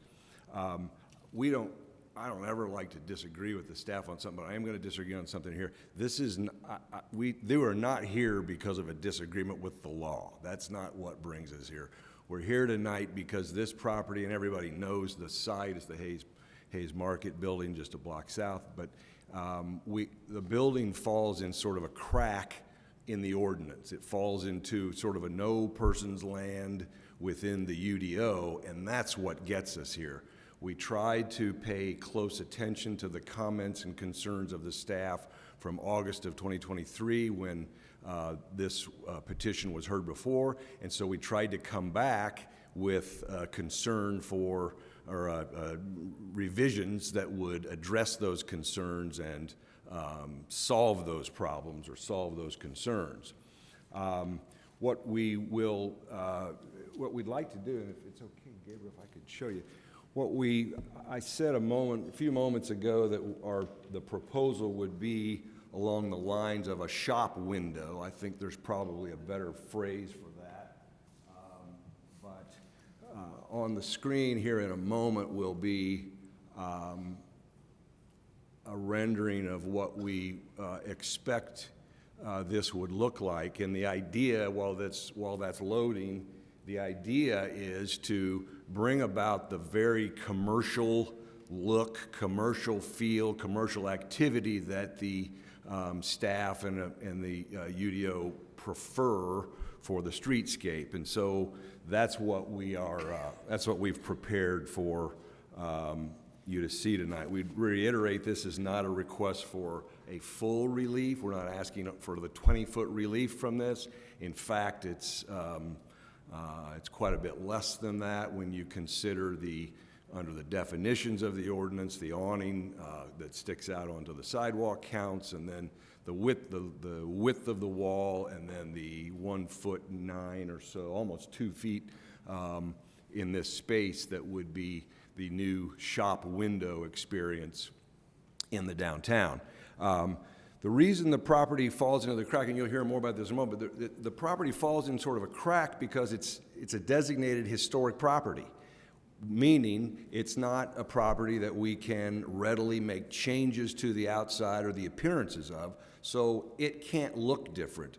The hoped-for active, busy streetscape won't happen anyway on this site unless we were to take out windows, take out or create openings into this site that we're bound under the historic preservation ordinance to not do, at least not without permission and being able to show good reasons for doing so. And so the request we make to you really isn't a change from what it can be due to its historic designation. The other thing that we want to make sure we point out to you, and you're going to hear from this, but the UDO favors an active pedestrian experience, which in this case, and the crack this property falls into, the active pedestrian experience here is the Beeline Trail. And Krista will talk to you about research that she has performed, and those of you who can remember or picture the site when you're down there, it's an extraordinarily, for the downtown area, it's an extraordinarily or unusually narrow sidewalk. It's got parking meters in it, and so it isn't the same pedestrian experience that the UDO contemplates when it imposes the 20-foot from the front facade rule. Here's another one that might be. So, if you hand it to us now, you bet. Well, I don't know exactly. Okay. So the peculiar position here that we find ourselves in is a preference for an active pedestrian experience, a sidewalk that isn't a normal size for pedestrians, and an enormously successful beeline trail that is where the pedestrian experience happens anyway. So we're stuck with nowhere to go in terms of the requirements of the ordinance. And Krista will talk to you about that. The competing factors are what bring us here. It's unusual, it's peculiar to this site, and given that fact, I want to make sure. I want to mention one other thing that you'll hear about, and I'll show you photos of here in a moment. The preference of the UDO to send residential use off the, in this case, Morton Street side of the property, meaning send it back to the backside or the beeline trail side of the property, leaves us with yet another peculiar situation for this property, because since the days of the very construction of this building, since the very days of the railroad usage back there, the utilities that serve the building have entered the building through that beeline trail side or back side of the building. And so because of this preference for the 20 feet from the front facade, that would require that the utilities either be placed on the Morton Street side, the 6th Street side, or at this point, the north side, which was an alley but now is a nice courtyard and a developed space. And so it leaves the property with the peculiar problem of, in order to satisfy the ordinance, we'd have to ignore the larger part or a significant portion of the utility service that goes back there. Right now, you're going to see a photo of the back side or the beeline trail side. Not that everybody in this room hasn't been there. I understand that, but hopefully it will be helpful. Last thing I want to point out to you in terms of the peculiarities of this property is the fact that the door to this building is and has been forever that we know of. I just was looking on old black and white pictures of the building now on the southeast corner of this building. This isn't a property for which there has been a entrance and exit on the Morton side, nor really on the 6th side, but it's really on that corner. And so that governs or directs or dictates where the pedestrian experience, the in and out, so to speak, for this particular building is going to be. And so I've brought with me tonight alternate findings that we think recognize the unusual characteristics of this property, particularly as they relate to the 20 feet from the front facade requirement. And so right now what I'd like to do is ask that David Hayes come forward and talk to you a little bit about, on behalf of Smith & Hayes, about the property itself and the history of the property and where we find ourselves now. Thank you. Could we stop the clock here? And David, come forward and give us your first and last name, and please sign in.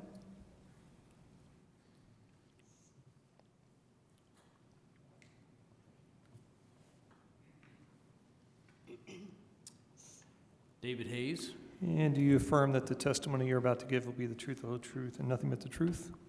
Yes. Thank you. We're going to start the clock then, please. Please. Okay. Well, thank you for these late nights. My first time here. My granddad, my great-grandfather started the Hayes Market in 1941. Originally was in the Bloomington Foods building. Shortly thereafter, moved to the corner of 6th and Morton. And he died in 1971, and my grandpa, Uncle Paul, Aunt Mary took the store over at that point.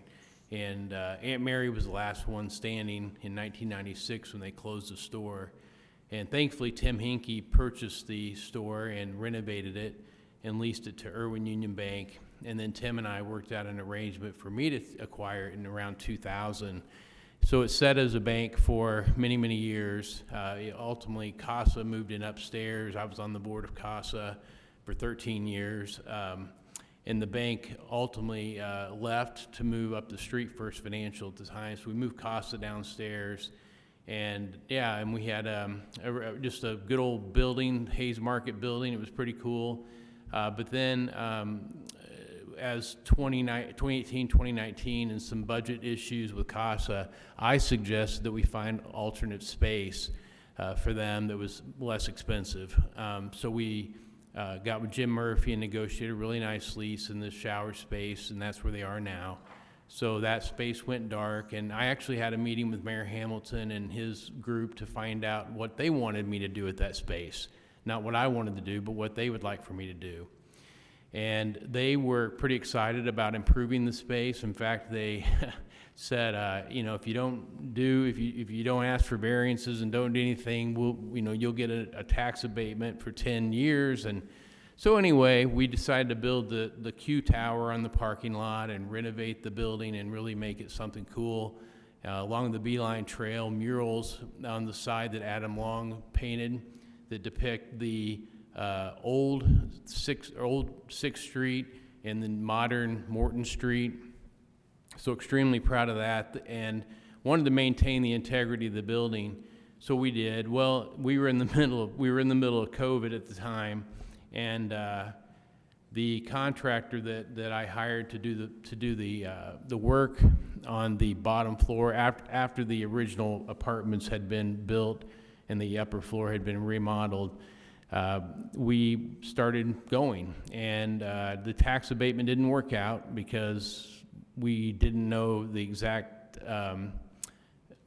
order that you had to do things. We didn't know you could actually start a project and still get your tax abatement. I learned that the hard way. So anyway, that be told, we just moved on. Ultimately, thankfully, we were able to secure Cummins Dental to come into the space, and they did, and we then were building out the backside of the building. Well, the contractor I had, his name was David Howard, and that's not what I do for a living. I'm just hired him to do his job. Well, 2 years ago, March, he took his own life, and I was in the midst of kind of reeling with that. And anyway, so after he did what he did, we got with the city and found out he actually had no permits. So that addresses Eric's question about why we didn't have permits. It wasn't we were trying to do anything behind anyone's back. So everything kind of got put on hold, and then it's just become a disaster. So we never asked for anything. We did exactly what we said we would do. And to Bill's point, the pedestrian experience, if that's the holdup, the Beeline Trail is fabulous, right? I mean, it's a community treasure. It's what everyone uses, and Krista will tell you, no one walks down that sidewalk unless they live there. I don't go there often, but when I do, it's neat to greet the people that live there, and that's who walks down that trail, or that little sidewalk there. It's not people going to the farmer's market or anything like that. So we tried really hard to take a step back and say, we're never going to be able to make this office space. It's not practical. There's no way. The only way it could be a potential office would be walk into that private gate, which the parents of the kids that live there love the fact that we have 3 levels of security for them. They would have to then enter through the north side of the old building, down a hallway, which there's, again, residential right there, and then they slip into two spots. It just isn't practical at all. The door that you've seen off of Morton goes straight upstairs to the apartments upstairs. There's really no other practical use than to allow someone to live there. And I think the demonstration to set back, create the experience of the dental office on the entire corner would be satisfactory of addressing the pedestrian experience, if there was even pedestrians there. So when I take a step back, and I remember talking with Mayor Hamilton about it, that no one wanted to maintain the integrity of that building more than me. And to Bill's point, even if it was allowed to cut a big hole in the side of that building on Morton Street side to create some resemblance of a storefront, I wouldn't do it. So if you have any questions for me, feel free to ask them. But I'm again appreciative of your time, and got some really great people here to go through the details. What's our time now, Jackie, please? Could we have that displayed? 5:35? Okay. And could we stop the clock for a minute? And if you'd sign in, please. And you said 5:35, right?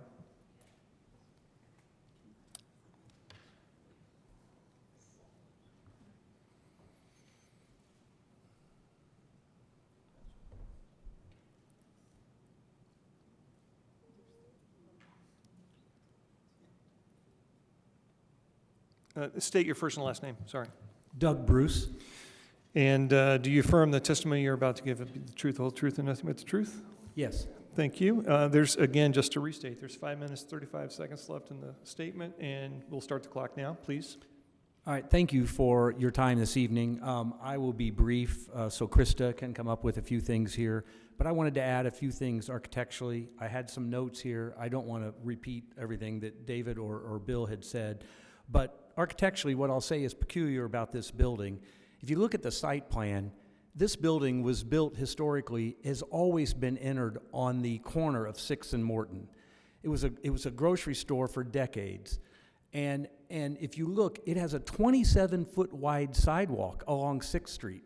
Now the sidewalk here along Morton where the building sticks out, the facade that you see here that is in question, I walked by there on my way here tonight just to measure something. There's a couple of things that are particular about it. First off, there's no curb there. The road and the sidewalk are flush with each other. So the cars that pull up and park there at an angle, if you can imagine, this isn't perpendicular parking. They're parking at an angle. Their bumpers are sticking out over the sidewalk. So when you take this sidewalk that's only 6 feet wide, it's flush with the street, cars pull up, there's parking meters in it.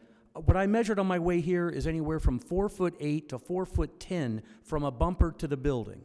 Now, to me, that's particular in our downtown. It's not a 6-foot sidewalk, it's not an 8-foot sidewalk. So even if we were to put a door here, someone in a wheelchair going along Morton Street, the ADA says we need a 60-inch turning circle. We don't have it with the cars there. So this little section of this building is not going to be a pedestrian experience. But what we are trying to do is by putting some graphics in the windows and stepping this back. Eric mentioned something about the UDO did not want people walking by and seeing people with their blinds open. Well, you're not going to see that here because we've created this inner wall. And if you look at the south side of this building where the dental office is now, there's already graphics in some of the other windows for the exam rooms and all of those. So we're just going to duplicate what they've done here, so you're not looking into somebody's bedroom and trying to use the space. So it's not a wide space. You couldn't put a sandwich board out there and people get by. So there's no real way for anybody to access this space comfortably. And then on the other part about putting the units to the back. So this building, and the dentist uses it, you saw the picture of all the utilities along the B line. The electric, everything all went down that alley when it was a rail track. And all of those come into mechanical rooms there. The dentist office has his gases, all of those, the bathrooms for him, everything is back there. And so at a great expense, could you relocate all of that along Morton Street? What I say is that what we're proposing tonight, the pedestrian experience is not going to be any different, and anyone walking down the sidewalk is not going to know whether there's commercial in there or residential in there. So I hope that leaves enough time for Krista to come up. I appreciate your time. We'll pause now. There's just over 2 minutes, so if you'd like to come forward and sign in, please.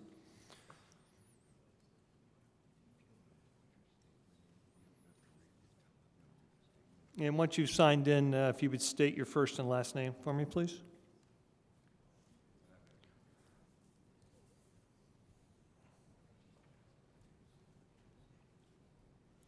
Krista Huttenlocker. And do you affirm that the testimony you're about to give will be the truth, the whole truth, and nothing but the truth? Yes, I do. Okay, we'll restart the timer, and you have 2 minutes, 15 seconds. I have a written statement I would like to introduce. Thank you. That's it. And then we'll just reserve the rest of the time. Okay. If it's okay, we've run out of time. We've not done a great job of managing our time, obviously, so we're going to reserve Okay. the balance. You have 2 minutes left then. We'll reserve 2 minutes for you to address other you. issues. Thank you. Jackie's going to pass to you Ms. Huttenlocher's statement that she just identified, and then we will also have asked if she could pass a letter of support from Cummings Dental, and then I've got proposed findings as well. Let me ask this of the staff, is Krista on a part of this petition, or is she? Yes. Okay, thank you. All right. With that then, before going to the public, let me see.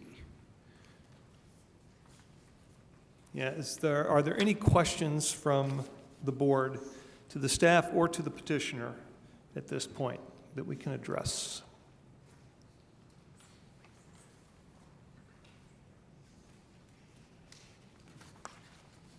Thanks.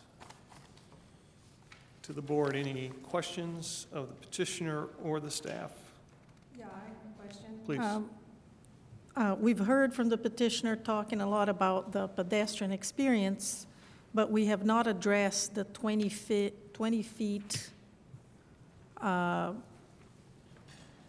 setback requirement from the front facade as required. That is the one part that is on both proposed findings 2 and 3 that is in question, correct? So I would like to ask Eric Grulich to address. Stop. Go ahead. No, I'm sorry, go ahead. If you can address, if with these new drawings of the interior wall or window shop experience that they were talking about, that if that resolves the 20 feet setback requirement from the front facade. No, so the UDO says that dwelling units, and that would be any portion of a dwelling unit has to be 20 feet back from the front of the building. So it's not, the bedrooms have to be 20 feet back or anything like that. It's that any portion of the dwelling unit has to be 20 feet back. Is there argument that the front of the building is on 6th Street and this is a side of the building, but this is a corner lot? So when it's a corner lot. Yeah, so it's a corner lot, Yeah. so it's a corner lot, so very clearly, the UDO says that any portion of a lot that abuts a public street is a front. So there's not a differentiation of, this is a more important front than this is, they're both important. They're both streets, they both have vehicles, they both have pedestrians, so both have the same requirements. Thanks for clarifying that. Thank you. Just have a question. This findings of the board zoning appeals that was handed to us, is this from the? It's a draft from the petitioner. This is a draft of the petitioner. Okay, it should be so noted so that we know that when it's handed to us. Yep, sorry about that. Thank you. Any other questions?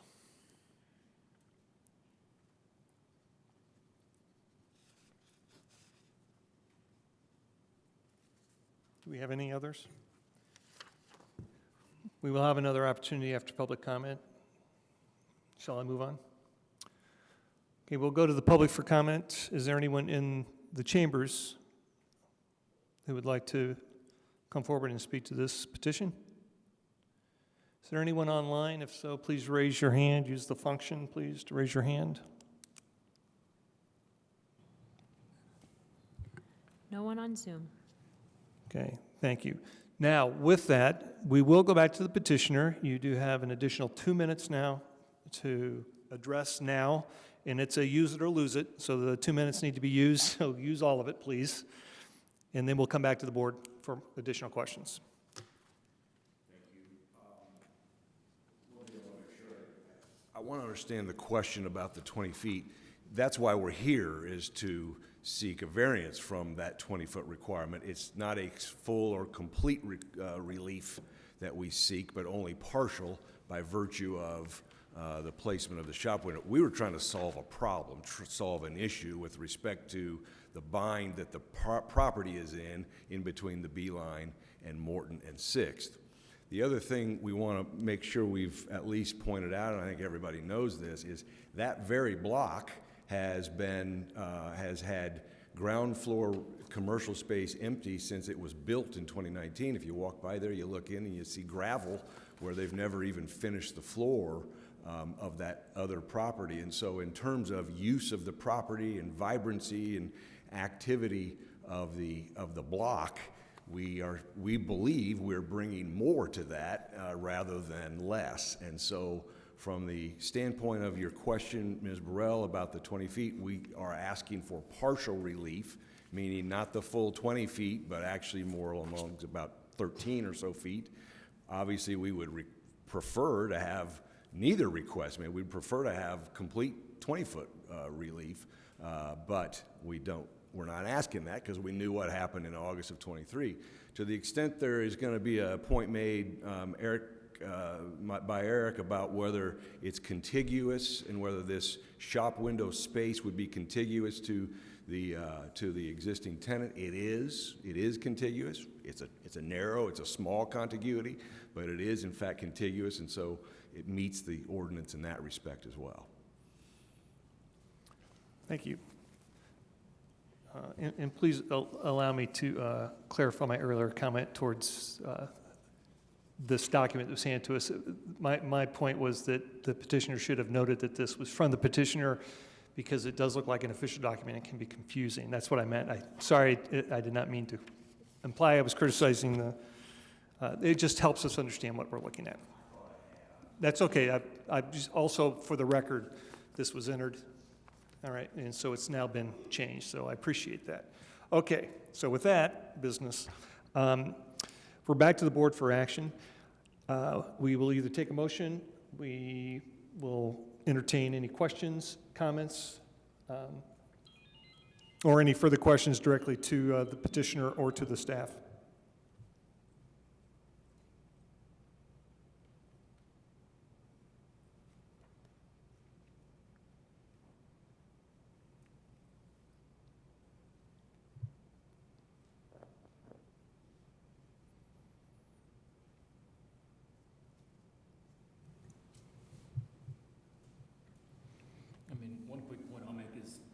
Along the commercial lines with commercial spaces being vacant, I think this is probably the beginning of more of these to come, because I think that's where property owners are getting to. They're not able to fill spaces, so do we allow that to continue to happen, or do we fill it with something viable such as dwelling units? I'm on the side of wanting dwelling units. I think they've presented a lot of peculiarities, to this property for reasons to grant the variance. But that's just my thought.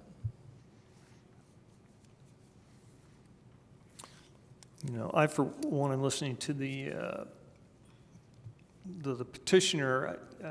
I'm inclined to separate the argument of the Beeline and the streetscape, because the Beeline is not discussed in this UDO that I'm looking at on page 40, section 4A. It is talking about the storefront, and the storefront faces the street.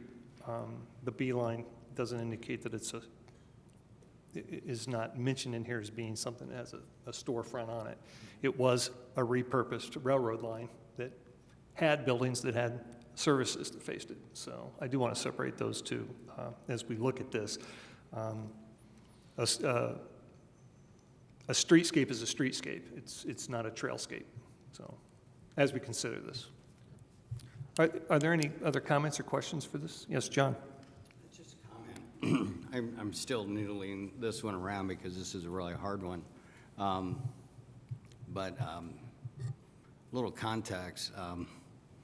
I will confess that the original changes to the zoning code that started the requirement for ground floor commercial as part of the residential projects, that started back in the dark ages when I was a mayor. But it seems that the context is so different Back then, I mean, there was a tremendous concern about vibrancy and pedestrian experience, et cetera. But it's just my opinion, and I know it's not the purview of the BZA, but, you know, what was a very targeted concept has become this mass applied, rule now that I'm glad to hear. I think I heard earlier from Eric that the planning department's planning to take a look at that because it does very little good for vibrancy and for our economy to have every apartment building in Bloomington have commercial space downstairs, and it ends up becoming economic waste with all of these vacant parts or pieces of buildings all over the city. So I'm really glad that the staff and others are taking a look at that. I think this is kind of peculiar in the sense that you've got a historic building, which creates some challenges in terms of how you can change it structurally. I work downtown really close to this building and walk through there quite a bit. It is kind of funky. I usually don't walk on that sidewalk. I take the beeline.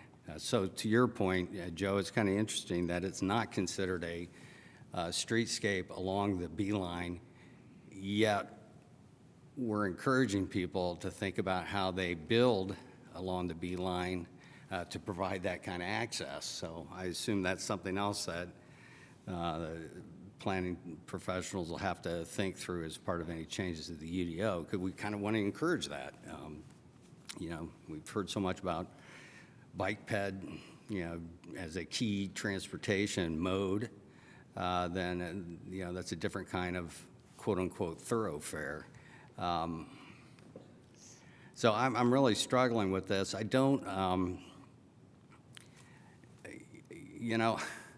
the way the building's set up,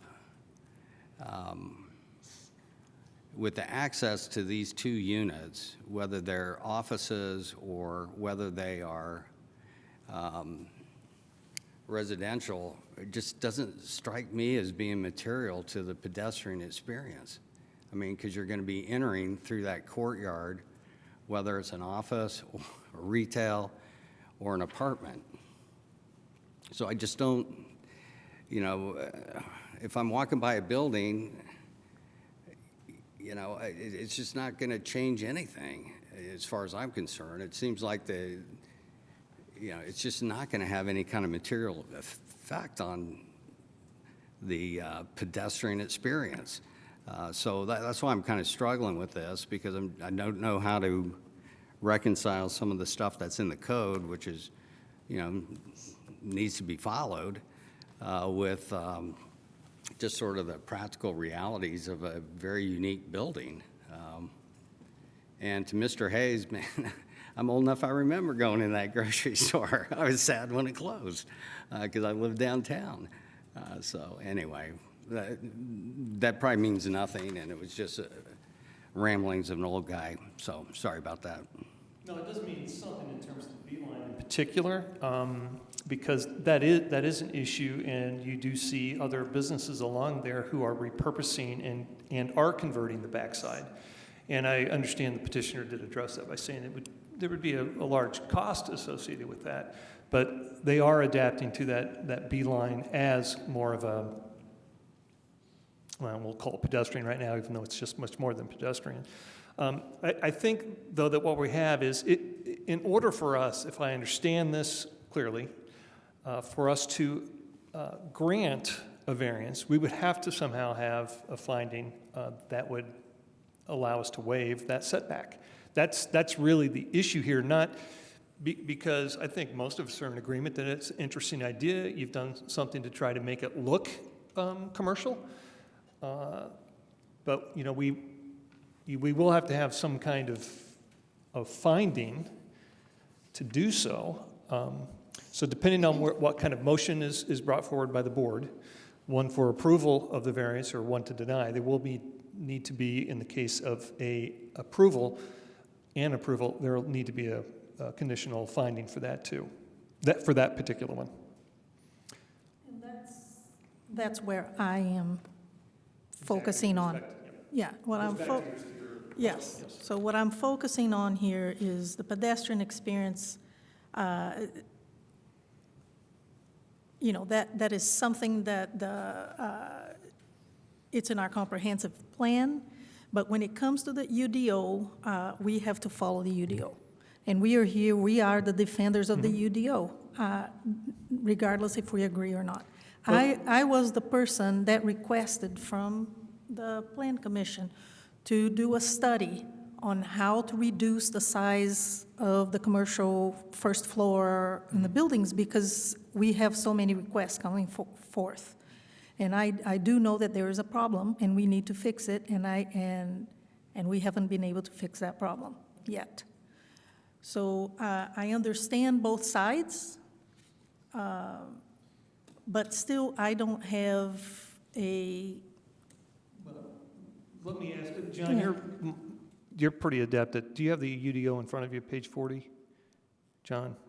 I don't, but I'll pull it up. So, but let me read it because Flavia, there might be something here. Let's consider what it says under Section A. The mixed-use downtown courthouse square character area is intended to maintain the historic character of the downtown by providing a diverse mix of traditional commercial retail uses at the street level to capitalize on, maintain and enhance the pedestrian activity. I want to focus on that. Maintain and enhance the pedestrian activity, and to visually define the sidewalk edges with interesting buildings that respect the established context of traditional commercial storefront buildings. Now, I'm not saying I'm for or against this, but what I'm asking, John, since you're better at this, is the language in there enough to allow us to say what was done by creating the illusion of business, by putting the wall in, making it look like a commercial establishment, helping define the sidewalk. Is that enough to allow us to override the setback? That's my question. And may I add one Please. point for John to think about is the precedent we're creating with all the other buildings that will come up with creative solutions to pretend like there's a commercial use so they can use the space for rent. Well, exactly, but this is why I think you're bringing a really good question, looking again at the purpose. Correct. And do we feel that that's an interpretation that we are going to want to try to pursue, or do we feel like it's just not really the right way to go? Because we will eventually have to figure out how to overcome the setback. Did you have something? No, I agree. I think and I kind of said at the beginning, we open a can of worms here potentially for everybody in this area who can't fill their commercial space to come to fill it with a facade and put apartments in there. I can understand wanting the need to fill the space. I appreciate, I'm going to call you Krista so I don't butcher your last name, but I appreciate what she kind of put together here, because when we're talking about like what kind of data are we seeing to support this, I mean, she's talking about a 3-to-1 ratio of pedestrian traffic, and I think to me that's the peculiarity stands out is this sidewalk, how they said they couldn't put up a sandwich sign and still be able to walk around these parking meters. I mean, I think this really supports how this is not the pedestrian experience that is defined by the UDO and encouraged by the UDO. It's the B-line in this particular case. And I think that's a peculiarity that stands out and would make for an argument as to why we'd grant the variance. Yeah, and if I can, just to I think a couple of points that the other board members make. I think they're, and I'm very mindful of, the precedent issues, et cetera, but this is a lot different than new construction. I mean, I'd probably have a different reaction if every, new construction project that has vacant retail came in and just wanted to put up something in the window. This is a historic building on a challenging lot. And I respect Eric's point about what the code says, But, the entrances building was the corner, That's where the building fronted. You went in through the corner. So it's not like the Morton Street side of the building was ever, the front of the building. So I think there are some elements to this specific project that are very unique and not necessarily as precedential as if it was, one of the other new construction buildings that doesn't have any of these kind of, funky traits to it. And the 20, as I understand, the way that the code reads on the 20-foot setback from, I guess, the front of the building, or the streetscape, I mean, I kind of get that, but again, I mean, these folks would have a difficult time getting it just doesn't, well, never mind. I mean, that's the point of getting a variance, right, is that there's something unique about the property that warrants variance from strict application of the code. So to your point, I mean, that's what this is about. Are we willing to, provide a variance from that 20-foot setback? Or, yeah. So I have two questions, and this may go to you to staff. So the tenant's experience is not changed whatsoever, is that correct? Or is the tenant going to have now windows, so the wall facade, can you help explain the wall facade and does the residential apartment lose a window because of decals on it? Yeah, if that's a question for staff, I guess I can try to answer that for you. So the wall that's being created on the inside, it does not have windows that can see to the outside. So this is a flat wall. So from the residents' experience, they're just staring at walls. And so I want to go back to something here I think that I touched on earlier that is important to mention, that these decals, this signage is not allowed. There is no commercial space that is adjacent to this. So these have to be transparent windows. And creating this dead space is not an improvement for the streetscape.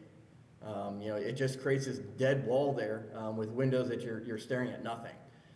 So in terms of the interior experience from the residents, they're just staring at a wall with even no windows, if that, I think, answers your question. Well, also, Eric, just, and again, precedence is not precedence, but we had the same discussion with the building across the street when we were discussing the recruitment center, because of the issue of putting up those posters in order to provide a barrier because of concerns about safety for those working inside. So this, to follow up on what you're saying, Eric, yeah, this has come up before. This has been an issue about what to do about using that strategy of putting up essentially posters. I know that some of the buildings in this area are given the ability to put up art and display it, but I think that's done through the planning process rather than coming in and asking for a variance. But yeah, art is certainly different than signage. And signage in windows is very carefully regulated. You can't take up more than 25% of a window pane. But again, because there's no commercial use behind this, no commercial use adjacent to this, no signage would be allowed in these windows at all. It would have to be they have to be transparent. So you're just staring at a blank wall. And as I said, we do not feel like that's certainly an improvement for the pedestrian experience. But to be clear, could the petitioner put up public art in that space? They could put up art, sure. And that would, if we were to grant the variance on the setback, that would be acceptable. It could be, yeah. And again, we hear the conflict within the board members of wanting to activate space, not wanting space to sit empty, and challenges with where the law is written, and then what the variance is based on. And just want to point out, this space had always been commercial. There was commercial use in here when the bank was here. So, there's nothing that prevents this space from being commercial or non-residential. They had apportioned this off because they started to create dwelling units there without a permit. So those spaces weren't even available to the dentist office when they were moving in there. So some of this is a self-created hardship from the petitioner. Do we have any other questions or comments? I mean, I know that corridor there, and I know that there's some commercial space that's open along that corridor, and it's the same issues that we've had before. We had the same issue over on, it was 3rd Street with that building across from Brewburger, where we talked about they've constantly been trying to change that into a residential, those types of things. So we've had these questions come over and over and over again. So I do know that it's frustrating, but at the same time, I know as a small business owner myself that there is a very high demand for affordable office space in those areas too. Now, I can't speak to that being the issue, but I do want to at least voice the concerns of small business owners where we are looking for affordable square footage in the downtown, but we've been priced out of that. I would like to say, to speak a little bit to the precedent, just so for the record, I know that all the board members already know this, but you don't actually set precedent, right? So each variance is its own thing. Yep. But speaking of the two previous ones, or that one that you mentioned on 3rd Street, or one we did with Mr. Howard on South Walnut, those have both turned to uses since they requested a variance to use them as residential and were declined. It does sometimes take time, but we have seen that those spaces do turn over, and like Ms. Burrell mentioned, one time when we brought one of those forward, Ms. Burrell and Mr. Ballard asked us to do a survey of the downtown, and we did, and it was a 6% vacancy rate, which was low. And there are some spaces that are harder to fill than others, and as Mr. Grulich pointed out, to Mr. Fernandez's point, this is a historic building. The shell is historic, and it has only so many entrances, but the inside was gutted, and they chose to split it up in this way that isn't allowed by code. Whether that was done, inadvertently or not, that was self-created, and so now coming back, it's kind of hard to fix that problem.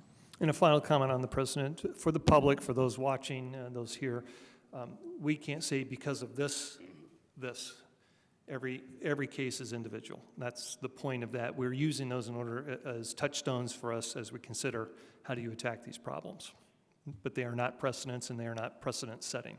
Any other questions or comments or motions?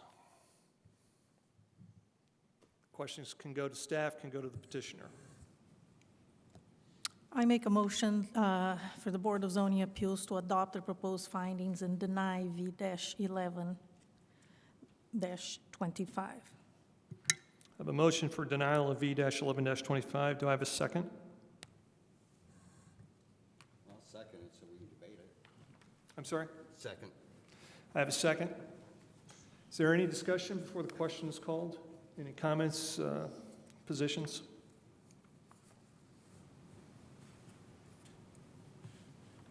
Then I'll call the question. A yes vote is to deny. Throckmorton, Yes. Ballard, No. Burrell, Yes. Fernandez, No. Hudson-Cow. Okay, the motion passes 3-2. No, the motion failed Oh, I'm sorry. 2-3. I'm sorry, I misspoke. It's that's- exactly we'll right. need It a did new pass. motion. I meant Thank that you. it was successful. Sorry. Successful, 3-2.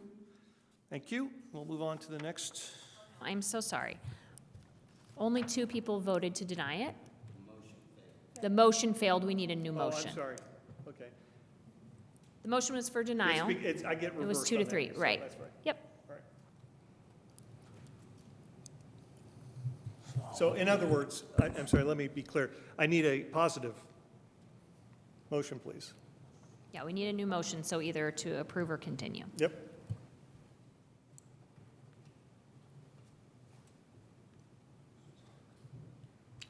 And then while we're discussing that, the reason this is hard is because we will have to have findings.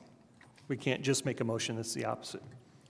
And as Mr. Grulich pointed out, you can't approve what they've submitted as submitted. You can't approve any of that signage. They would need a variance for all of that. So you'll have to be specific about what you're approving, I would say. So where we stand now is the motion to deny failed. We are looking for a new motion, which could also be another motion to deny, but with other conditions, or one to approve the variance. And if it's to approve, we will need to discuss conditional language. I have a question. What's the difference between the 15 feet and the 20 feet? Like, is there I guess I'm trying to understand where the 20-foot comes from, and is there a technical reason or a structural reason for that, or is it just an experience, and that's why it's 20 feet? Yeah, so the reason for the 20-foot, and that is a number that's used in a couple different situations in the zoning code. One of those deals with the language regarding where ground floor parking can occur within a building, and that's required to be 20 feet back. So 20 feet in general is designed to try to make sure that there is active, usable space there. And so, as I mentioned earlier, this is not a situation where they're required to have 50% ground floor commercial, and we're arguing about, what amount of space is, viable for commercial use, but this is to have space in there that is actually usable. So whether it's for studying, whether it's for recreation, whether it's exercise room, doesn't matter. But, the 20-foot gives space for something viable to occur within.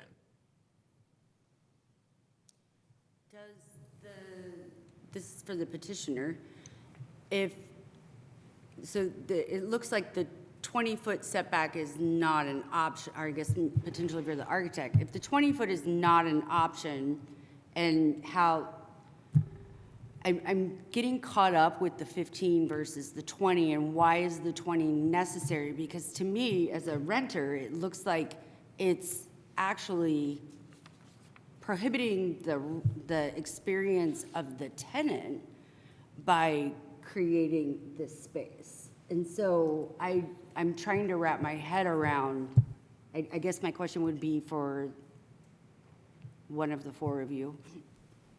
So I'll try to answer that. So certainly the UDO states residential use in this area has to start 20 feet behind the facade. Okay, so And the UDO definition that our attorney came up or looked at said that it starts with the canopy. So there is a couple of canopies in that area. So what we were trying to do, again, also to be different from the August 23 proposal, was to set it back to try to get out of the 20 feet as much as we could. Now, would we love to have it right up against the and not need that at all? What we were trying to do is at least give something, a space, and again, the idea of the art or something. And we looked at the south side of the building where the dentist that already leases the 50% commercial has graphics in his windows. And so then we thought, well, we could do the same thing here, and you won't know that there's a residential use behind it or not. So we just used enough space, we left enough space to be able to put graphics or something there, or art, if that's what we need to do. I think he would love to do that. But these units, the unit of the two units, the unit on the north end of the building has windows facing the courtyard. So that unit doesn't change as much. The unit that will have the wall and will have a very high transom glass that you won't see. It won't be something they'll be able to look out, but it's a studio unit. And studio units typically have a living room, bedroom that's it doesn't have a window. It doesn't have to. There are plenty of units like that in town. So we were trying to do something to kind of get to meet the 20-foot as close as we could. So that's why we have it. Would we remove that wall if possible? Sure. Do we think we've presented enough information to say this is peculiar to this building? That's what we hope we've done tonight. Sure.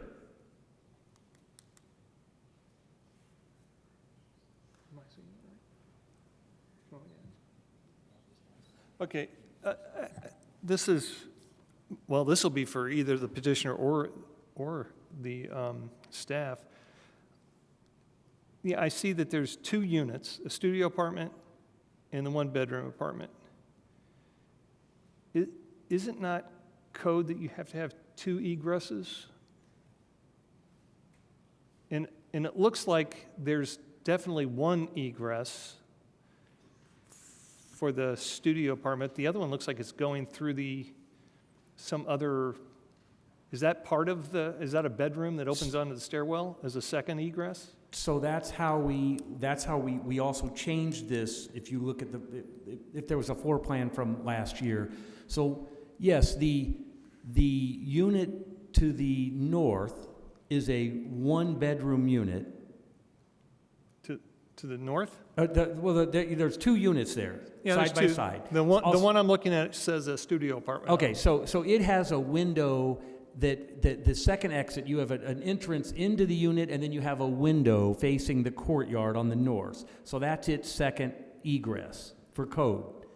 The southernmost unit of these 2, its main entrance from the hallway is its first egress, and its second egress is the door we would be adding into that stair area.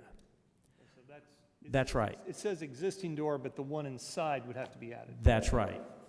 That's right. Thank you. Yep. So again, for us to vote to approve this request for variance, we would need the language. And Jackie, were you suggesting our option is to continue it until we could figure it out? Yeah, I mean, I think those are, like deny, continue, approve.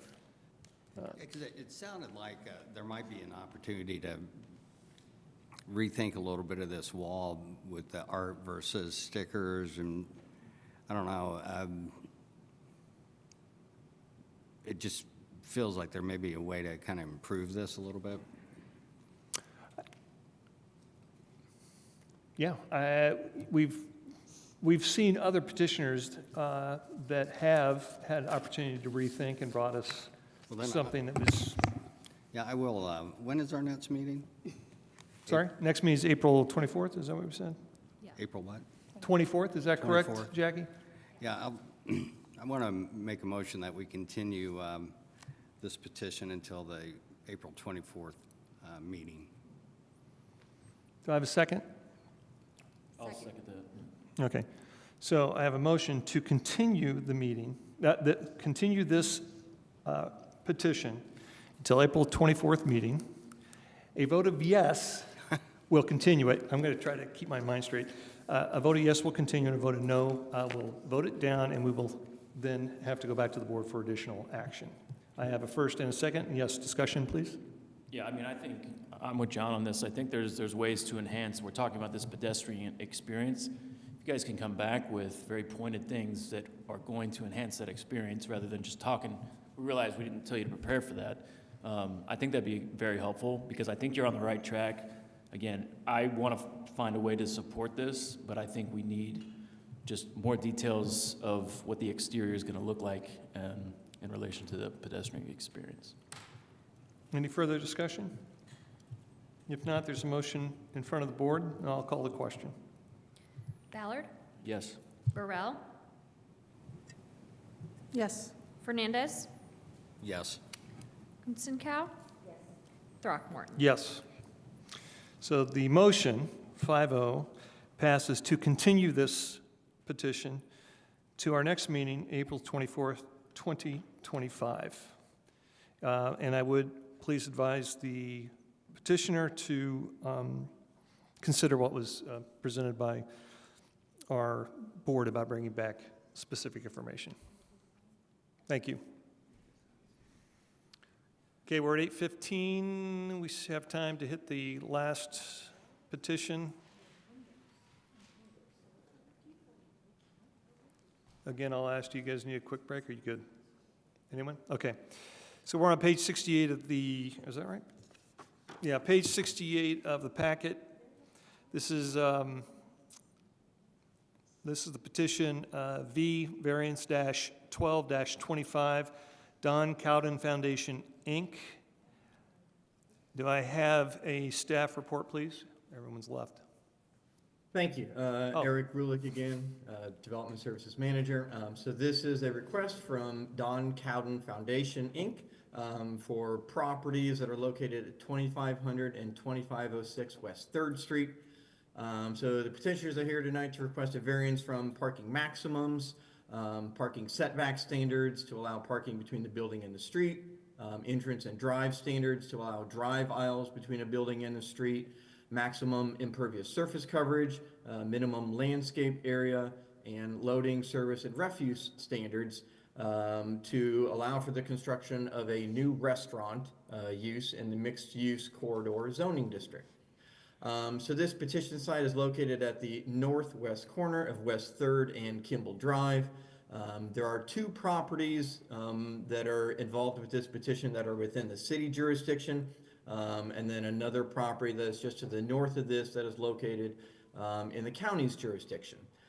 So this site has been developed with a restaurant use and parking lot, as well as a multi-tenant center and parking lot, and then the property to the northeast that is in the county is currently undeveloped. So the property is about 1.18 acres in size. As I mentioned, it has been developed with a restaurant and multi-tenant center. So the petitioners would be removing both structures and parking areas to allow for a new Chick-fil-A restaurant. So with that, they would be removing the drive cuts off of 3rd Street, as the UDO only allows on corner lots access to come from the lower classified street. So the access would actually come from the northern property that is in the county. That property would have a parking lot and then serve as sort of the stacking distance for the drive-through lanes. So you can see here in the site plan, there are two drive-through lanes that are shown on the east side of the site that then circle around along Kimball Drive and along 3rd Street and then access the building that is in the southwest corner of the site. So the petitioner is requesting a variety of variances in order to allow for this site plan. One of those is from the maximum number of parking spaces that are allowed. So the UDO for restaurant uses allows for a maximum of 10 parking spaces per 1,000 square feet of indoor seating area, plus 5 spaces per 1,000 square feet of outdoor seating area. So the indoor seating area is based on the parking for the indoor seating is based on how much seating is within the building. So you can see that on the right side here of the floor plans. As I mentioned, it's about 1,100 square feet. And so that would allow for 11 parking spaces. They've got about 800 square feet of outdoor seating area that would allow for 4 spaces. So the maximum number of parking spaces that would be allowed by the UDO is 15 parking spaces. The indoor seating area would accommodate approximately 74 customers, and the petitioner expects between 10 to 13 employees per shift. So to help justify their maximum parking number variance, the petitioners have submitted parking studies from 3 different locations. One of those was the other Chick-fil-A location on the east side of town. Another was the Chick-fil-A in Terre Haute, and then another was one up in Indianapolis. All 3 of those were kind of standalone facilities so that they can gauge how much parking is present at each of those locations. And so they've included that parking study, and that is in your packet as well. So it did find, certainly as the board can see with the number of seats and number of employees, the need for this use is much more than 15. When you look at the studies from the other locations, you can see certainly parking ratios much higher in the 30s for similar size restaurant sizes. So the study that they submitted does help justify the request for the maximum parking number. One of the other requests that they are requesting is for the parking setback. So the UDO requires parking spaces to be located 20 feet behind the front of the building. So as a result of the building being at the southwest corner of the site, there are several parking spaces that are on the east side of the building and then on the north side of the building as well that are within that parking setback area. So they've requested a variance in order to allow for all of those spaces to be there. There's another section of the code that deals with the location of entrances and drives and does not allow for entrances and drive to be located less than 45 degrees between a building and the street. So because they have 2 drive-through lanes that are between the building and Kimball Drive. Those require variances as well. The petitioner is also requesting a variance from the maximum impervious surface coverage. Within the MC zoning district, 60% is the maximum impervious surface coverage that is required. The petitioners have shown some of the parking spaces with permeable pavers, but are still at that 67.4% impervious surface coverage. So that does require a variance. However, the UDO does state that in situations where parking is provided over the maximum, all of those have to be constructed of permeable pavers. So if the board granted the parking maximum number, there is a condition of approval that says that those extra spaces would have to be constructed out of impervious material. So if that were to happen, that variance would come off because they would be able to meet the maximum impervious surface coverage number. However, one of the other standards, the minimum landscaped area, which is 40%, would not be affected by the use of permeable pavers. So the petitioners are requesting a variance to allow 32.5% minimum landscaped area. And then one of the other variances being requested is in regards to loading, service, and refuse. The zoning code says that these areas should be located away from public streets to the maximum extent possible, shall not be highly visible. So the dumpster locations are shown on the east side of the site and is certainly very visible. It's only separated by the street by 2 drive-through lanes. There's certainly a lot of locations on the site that the dumpsters could have been located at that would be much less visible. So we do not feel that it had been located to the maximum extent practical, and so that would require a variance as well. So the landscape, the petitioner has submitted a landscape plan. They are not requesting a variance from the landscaping requirements. There are a few changes or additions that need to happen for some additional landscaping to meet this. However, the petitioner is fully expecting in order to be able to meet all of the landscaping requirements. So they have also submitted some elevations. Again, there are some minor modifications that need to happen to the elevations, but the petitioner expects to be able to be compliant with our architectural requirements, and so there are no elevation variances that are being requested tonight as well.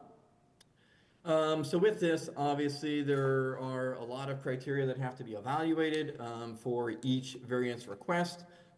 Each of these variance criteria are evaluated separately in and of themselves.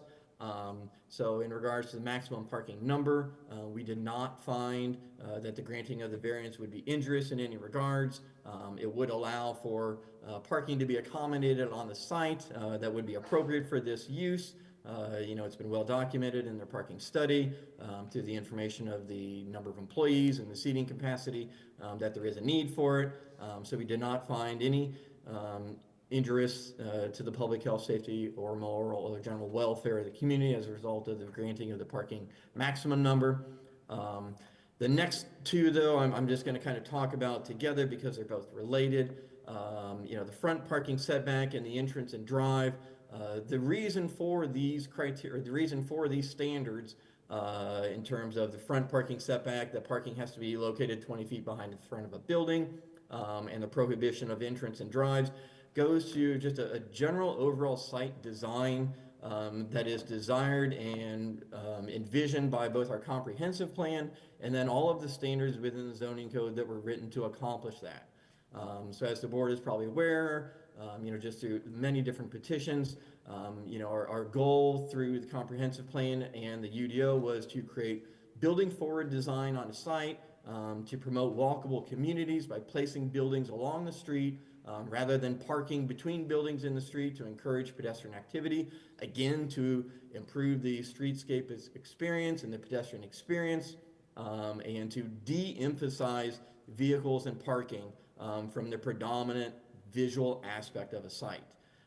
So we did find that there would be injurious to the public health, safety, morals, and general welfare because these things are related to the general welfare of the community. It's to promote walkable communities, to improve the visual and community aesthetics along corridors. So we did find negative findings for that. Maximum impervious surface coverage the petitioner does expect to be able to meet all of their stormwater requirements. And as I mentioned, if the parking spaces over the maximum are all constructed as permeable paver, then this variance would not even be required as well. Again, with the minimum landscaped area requirement, assuming that they're able to meet all the requirements of the utilities department for stormwater drainage, as well as all the landscaping requirements, then we did not find a negative impact from the granting of the variance for the minimum landscaped area. And the loading and service and refuse, we did not find that there would be any injuries to the public health, safety, morals, or general welfare as a result of that variance. In regards to the use and value adjacent to the area, we did not find any adverse impacts to the use and value of the surrounding properties as a result of granting the maximum parking number. Again, this would allow for parking to be provided on the site that would serve the needs here, so that would reduce any possible impacts to adjacent properties by being able to provide appropriate parking on this site. In regards to the parking setback and maximum impervious surface and the entrance and drive, we did not find any adverse impacts on adjacent properties from any of those aspects. However, for the loading, service, and refuse areas, we did find a negative adverse impact as a result of having the dumpsters in the front on adjacent use and value, because it does promote a negative visual aspect along the street and the pedestrian experience of having these trash and refuse areas located along the front. So we did make negative findings in that regard. And then lastly, obviously the most difficult of all of these things is that the strict application of the terms of the UDO will result in practical difficulties in the use of the property. And, most importantly, that the practical difficulties are peculiar to the property. So in regards to maximum parking area or parking number, we did find that there is a practical difficulty related to the use of this property, and that the UDO would not allow for parking that would be appropriate to serve this use. They have demonstrated that there is a need for maximum parking number, and so that has been well justified. So we did make findings, positive findings in that regard. However, for the next two, for the front parking setback and entrance and drive, we did not find any practical difficulties in the use of the property, or that there was anything peculiar about the property that did not allow for the entrance and drives and parking to be located in a way that it would meet all of the requirements of the UDO. This is a very large property. It's over an acre. It has several hundred feet of frontage on both streets, so it is very wide. It has been developed with commercial uses now, and so the denial of this variance would not deprive the use of this property for a wide range of uses that the UDO allows for. And that is very important to keep in mind as you're evaluating these criteria, is that you're looking at it from a perspective that without the granting of the variances, this property would not be able to be developed in a manner consistent for which it's zoned. It's not that every site plan has to fit on every site, but that a property has an inherent peculiar condition about it that is unique to that property that presents a practical difficulty in its development. And so in that regard, we did not find anything that prevented parking setbacks from being met or the entrance and drive. While we certainly understand that the petitioner has a high customer volume in relation to the drive-through and why that is important to them, the impacts of that are very significant and are very important and are emphasized heavily in our comprehensive plan and our UDO. And again, as I mentioned, the site is developable for a wide range of uses, so the denial of that variance does not deprive the use of the property. For the maximum impervious surface coverage, as I mentioned, if they utilize the additional spaces over the maximum with permeable pavers, that parking area or that variance wouldn't be required. But even if the board does not require that, we did not find that there would be any negative impacts in that regard. Likewise, with the minimum landscape area, that they would not be able to. They could still meet. The application of the UDO does not prevent the site from being developed and meet the minimum landscaped area requirements. As I mentioned, it's a very large property. It's over an acre in size. And so it does not present any inherent challenges with meeting the minimum landscaped area requirement. Again, with loading service and refuse, the property is very large. There are lots of places that the dumpsters could have been located rather than along the front, along Kimball Drive. Certainly we do not feel that the dumpster and refuse areas have been located appropriately to place them in an area not visible from the public street. So with that, we are recommending that the board adopt the proposed findings and approve the variance for maximum parking spaces and deny all other variances with the 3 conditions that are listed in staff's report. And I'm happy to answer any questions. Thank you. Do we have the petitioner or petitioner's representative? If so, come forward, sign in, please. Yeah, if there's something that was unclear, we can do that right now. Go ahead and sign in. Eric, just a quick question. I think it's the diagram on page 74. I'm trying to wrap my mind around, where's the county jurisdiction in all of this? Is it the white area north of the site? Yeah, I will pull that up for you real quick. Sorry. I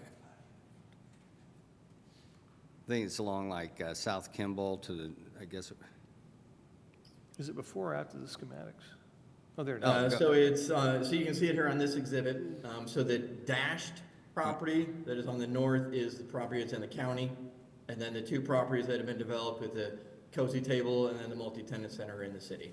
And so is all that land to the, I guess, going, I'm getting turned around here on directions.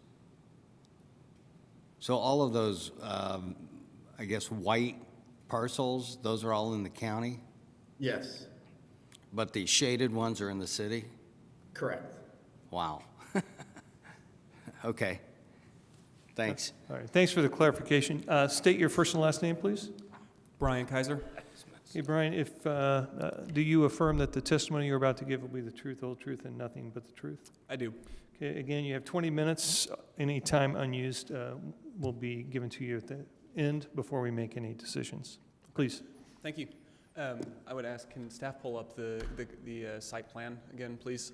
As Eric just mentioned, we find ourselves in a pretty unique situation with this parcel. As he said, we are, and the intention is to develop these 3 lots into a Chick-fil-A store. Just for your reference, this site is located about 500 feet away from Interstate I-69 on the east side of town. We find ourselves in a very highly trafficked commercial area. That parcel on the north side of our site is located within the county. As a result of that, staff, can we go to the very last page of this PDF, please? As a result of that parcel being within county jurisdiction, we find ourselves in a unique situation in that this site plan varies heavily from what Chick-fil-A would consider their ideal site plan. The city, not being allowed to take on voluntary annexations at this point in time has put us in a position we don't really want to be in as far as what this site plan looks like. I also have the landlord here tonight. I'll let them speak a little bit to that as well. I'm going to run down the list of variances. I'm not going to touch on everything. Eric did a good job of explaining what we're asking for. I will point out we are sitting on a corner lot. Eric made a mention that the intention of the comprehensive plan and UDO is to promote a building forward environment for the streetscape and for pedestrian experiences. As a result of our conversations with the planning department up to this point, we have modified our site plan to do what we feel best aligns with the intention of the UDO and the comprehensive plan while still functioning in a way that works for a Chick-fil-A restaurant. We have placed the building forward on the higher classification street, being 3rd Street.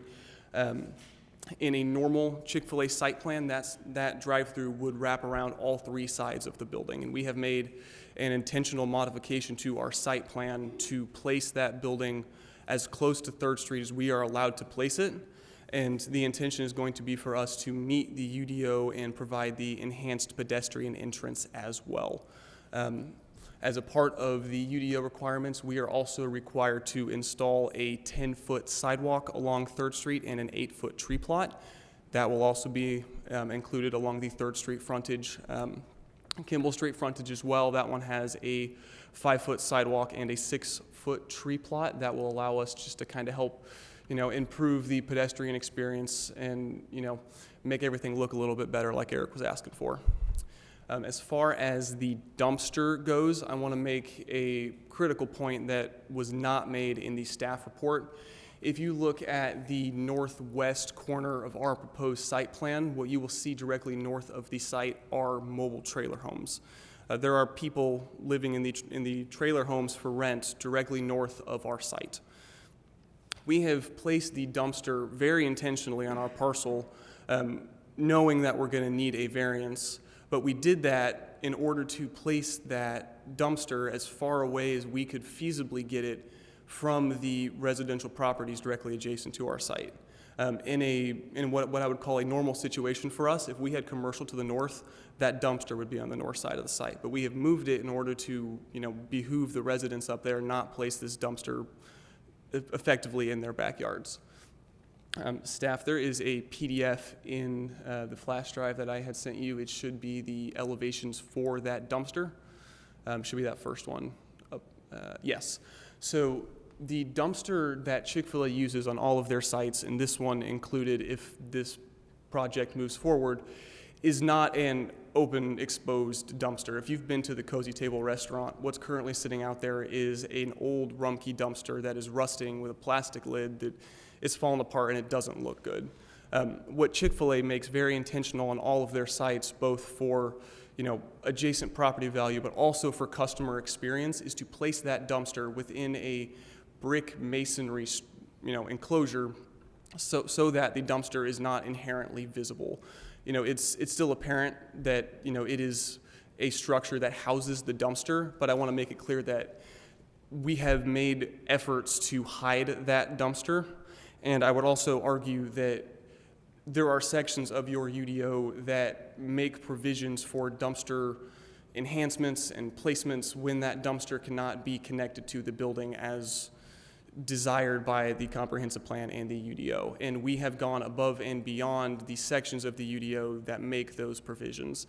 This is an 8-foot tall dumpster enclosure. The brick masonry that's on there matches the design of the primary structure. There's a movable gate. Those gates have been placed so that they face into the site and don't face the street frontages.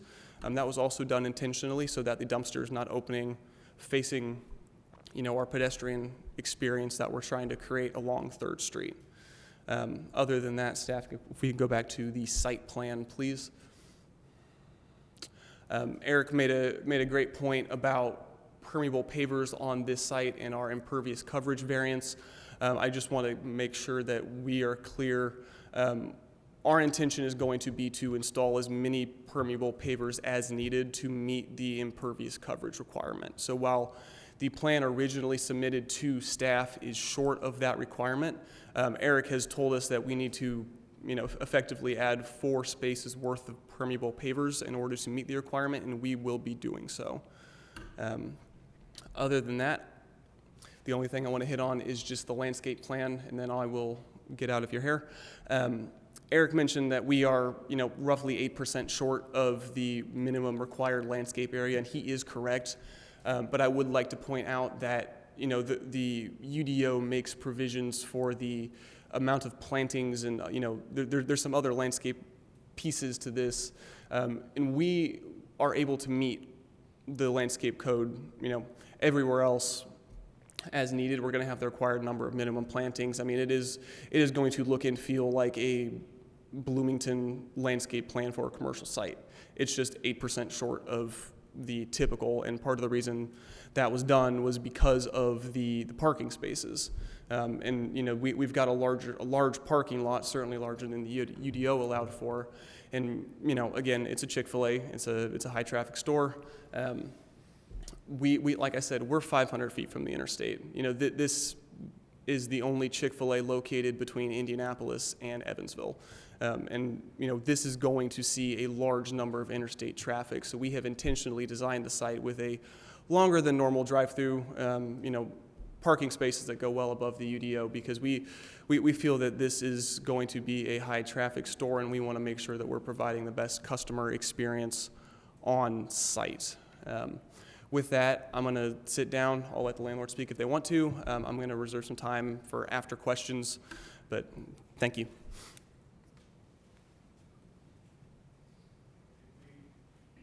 Do we have someone else that's going to speak to this? Okay, come forward and sign in, please.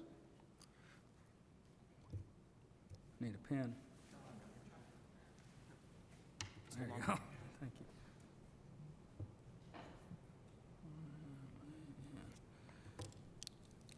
Thank you. I know. Say your first and last name, please. Tom Orman. Do you affirm that the testimony you're about to give will be the truth, the whole truth, and nothing but the truth? Yes, I do. Okay, we'll restart the clock, and you still have at least 12 minutes. Thanks. I'll go quick because you guys might have questions for him. But anyway, we have an opportunity here to take two 1970 buildings down and bring a new Chick-fil-A to our west side of Bloomington. I think that's great for everybody. There's probably not a tree on this site right now. I think I also want to bring up another important point. Cozy Table Restaurant is getting relocated to a new, we didn't just kick them out. I think that's really important because we're all about, local business. So I wanted to bring that point up. And, we do, actually, Cowden Enterprises owns the trailer park right behind it, and it is unique. And Chick-fil-A, they can speak on their behalf, but they've been looking for a west side location probably 2 to 3 years.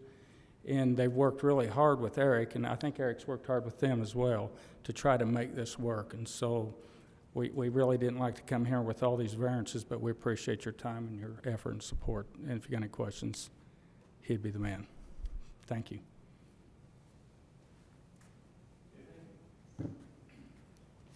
Questions to the board, from the board to the staff or the petitioners? Just one for the petitioner. Can you go back, and Jackie, do you mind bringing up the dumpster slide? And can you just orient me, pointing to where that is, and then how those gates will open up, did you say? Yeah, so the gates open up. They open out. So it's, like a normal door. They open out this way. And then they face to the west side of the site. So if you're standing on Kimball, you're looking at the back of the dumpster, which is that very north picture.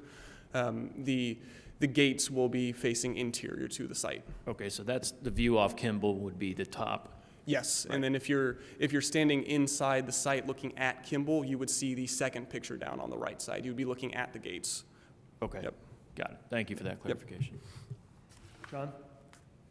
Question for the staff. I'm just kind of trying to wrap my head around how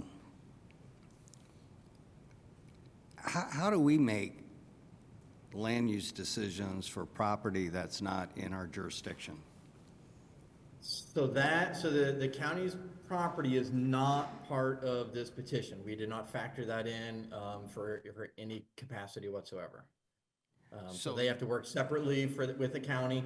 I did reach out to county planning and talk to them. They did a preliminary review on this and said that the parking lot and what was shown, at least at a conceptual stage a few months ago, would be allowed. But overall, it was not factored into our petition in any way. So I guess before they would pull a building permit, they'd have to get sign off from both the city and the county planning? Yeah, so they would have to go through whatever process county planning has for that section of the property that is in their jurisdiction. We have dealt with this situation a couple times, where there is a petition coming forward that has land in both the city and the county. And in essence, it's just a hard line of where the city-county boundary is, and everything on our side of the line has to meet on our side of the line, and anything on the county side has to meet their requirements.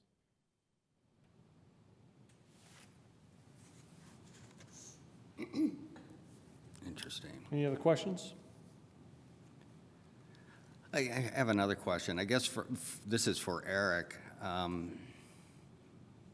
can fully appreciate the the advantages of a site this close to I-69.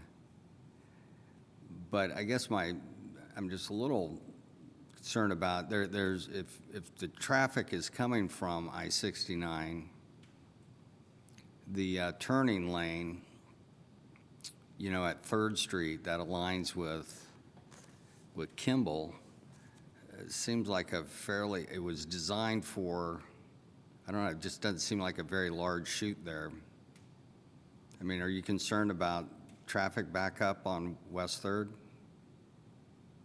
Well, so the UDO, like I mentioned, requires access to come from the lower classified street. So they'd be turning from 3rd north onto Kimball. You know, whether they were coming from the west or east on 3rd Street, they would be going north into Kimball and then, you know, circling into the site.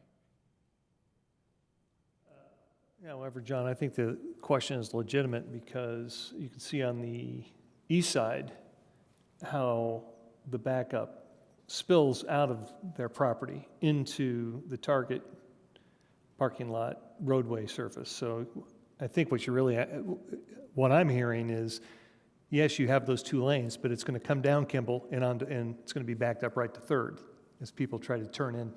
Is that fair to say? How many, to the petitioner, then how many cars can fit into those 2 lanes? So just for clarification, for those 2 drive-through lanes, if they are completely full, if we are operating them both as full-service drive-through lanes, they would hold about 40 cars. And at your peak, what's your normal traffic? Peak as far as like total traffic to the store or total traffic to the Say drive-thru? at your peak hour, how many cars go through that drive-through? In a peak hour, I would say we can typically serve between 120, 140 cars. In an hour? Typically, yes. And it always depends because, I mean, you know, it's operation specific. I mean, if well, I'm know, sorry, it's you're hard to saying that's say. how many you can service. I'm asking how many do you Yes. typically Yeah, get in line? Yeah, typically we can serve about 140, 120 cars an hour. That's how many are in line or how many you can serve? How many we can serve. Okay, so there could be more that, in other words, in that hour, you could still have backup that you don't serve but could still be in line. That's what I'm asking. Yes, in theory. Yep. Okay. And just if I can, I mean, operationally, I mean, this isn't a criticism at all, because I think I've seen all kinds of case studies on Chick-fil-A and just how phenomenal they are with the efficiency, but it just seems like most of the customers are drive-through. Is that correct? Yes, and I mean, they will be. Yeah. You know, as I had mentioned earlier, we are very close to I-69. So there's going to be a high percentage of cars that are coming off of the interstate and going through this drive-through. And Eric, I mean, the east side Chick-fil-A has a similar situation, doesn't it, as it relates to the location of the drive-through in terms of the proximity to East 3rd Street?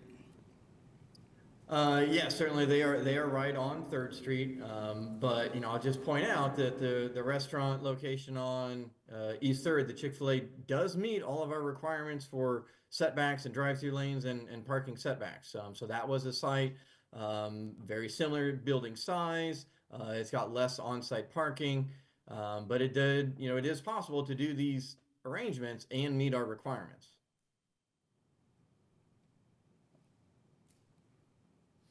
It's certainly true, John, that the U-shaped drive-through away from the building is the exact layout, I believe, of the one on the east side, where it uses the same approach. Yeah.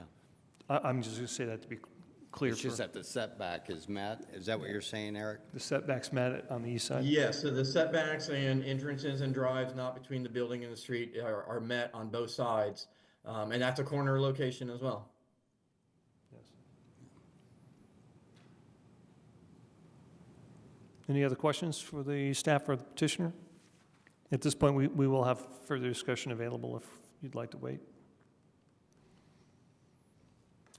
Okay, what we'll do then is Go to the public. Anyone wanting to comment? Is anyone here who'd like to speak to the petition? Anyone in chamber? Hello, yes, my name is Sean Walker. Wait a second. We're checking on chambers here. So those that are online, if you would please just raise your hand, and we'll call on you in a second. No one here? Jackie, how many people do we have online? Looks like just the one. Okay, all right, very good. So do you have a name there? Yep, Sean Walker. Okay. You can go ahead. Now, Sean, can you hear us? I can hear you. Okay, Can do hear you me? affirm that the testimony you're about to give will be the truth, the whole truth, and nothing but the truth? Yes, sir. All right, you have up to 5 minutes. Thank you. Thank you, Board, for the opportunity to speak tonight. I'm Sean Walker, Principal Development Lead for Chick-fil-A in the Midwest region. And I just want to let you know I am here. I am listening. Eric has done a wonderful job. So has Brian. I'm not sure I have much to add. Brian has done a great job to clarify the positioning of our dumpster. I'm just here to answer any operational questions that you may have. I know there were questions about traffic and just some comparisons between the subject property and the other property on East 3rd Street. But there are some unique differences that are applicable to the sites. One of which, for the traffic circulation, I just want to point out that the East Bloomington location does front other retailers like Target and whole other centers and apartment complexes. So I think there was mention about potential backup on East 3rd Street or turning into the site. So I just want to make sure that we see that there are distinct differences between the density and the uses and the residential units and the major retailers that are along east, on the east side versus where we're going in the west. I think the density is not the same. So I just want to make sure that we're comparing apples to apples. Separately, I'll make one other point about the positioning of our building on the east side is, yes, we do have a similar layout here for the subject property. However, the main road and the intersection is on the opposite side. So South Kingston Drive, which is where the intersection is, or the main intersection to enter into the East Bloomington location, allows for a proper positioning of our building closest to the intersection, and allows for an elongated drive-through in comparison to what we're dealing with on this west side property. For Kimball Street to be the main access to the property, we tried to utilize, if you go back to our site plan, we tried to utilize the longest or the length of the site so we can have access and elongate the drive-through to accompany or to accommodate the drive-through traffic that we will have. And so what you see with the subject property today, we've gone through a number of plans, maybe 5, 6, 7, or 8, just to accommodate and make sure we can have a lengthy drive-through as well as sufficient parking. And those are things that will run for or allow us to run an efficient operation. We've heard comments and we've heard things from other jurisdictions across the country, and we try to take all of that information and really optimize our site. And so again, I don't want to restate all the things that Brian mentioned, but I just want to note those two distinct points. So we do have similar layouts to East Bloomington, but the position of the traffic signal and the main access points are different, which kind of drives decisions on how we lay out the site. So that may not be important to you, but that is important to us, and it is a distinct difference. Another point I wanted to make was, for every site, we do engage with local officials as well as traffic experts to make sure we're fully optimizing our sites.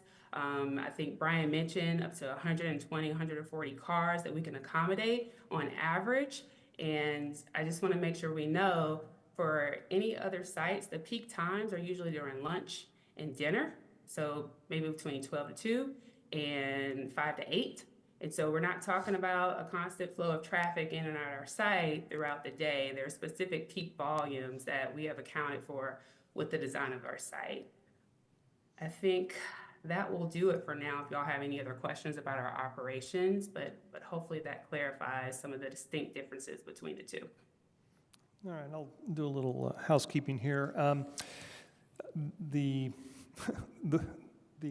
board was calling for comments from the public. That was clearly someone who was involved with the petitioner. Those comments should have been included in the presentation.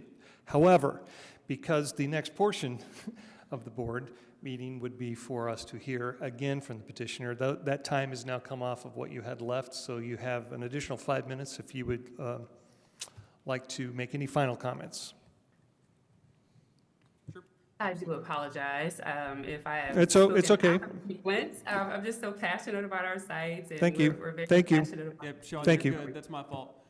Thank you. Yeah, thank you guys for staying late. I mean, as late as you have. I mean, it is a 9 p.m. and we're still sitting at a BZA meeting, so I appreciate y'all staying as late as you have.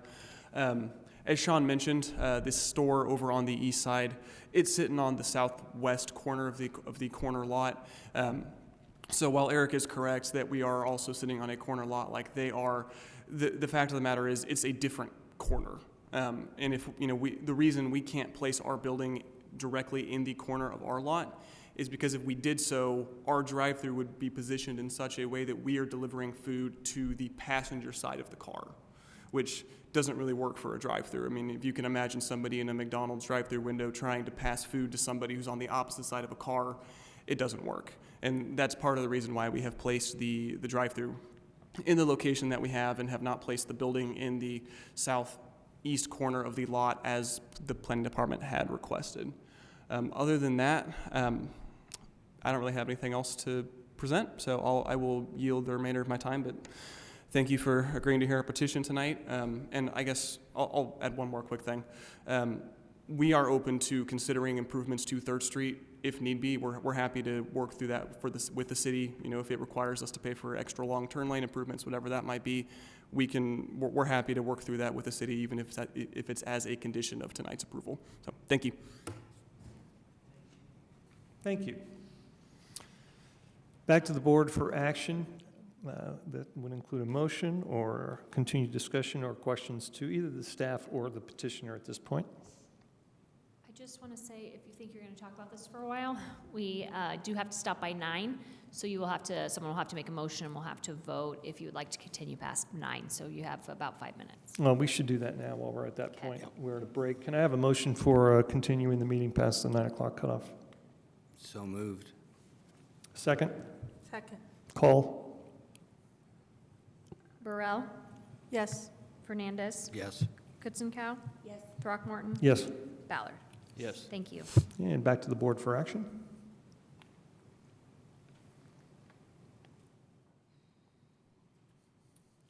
Well, I'm not sure about the whole thing, but I guess I would just say that on the findings, the one that I guess I don't really agree with, it relates to the dumpster and the trash location. I thought the petitioner's rationale for the location was pretty reasonable, and it looks pretty consistent to, the east side Chick-fil-A as well. And I think the fact that it's, got an entire structure around it, I just don't see how that's injurious to the public.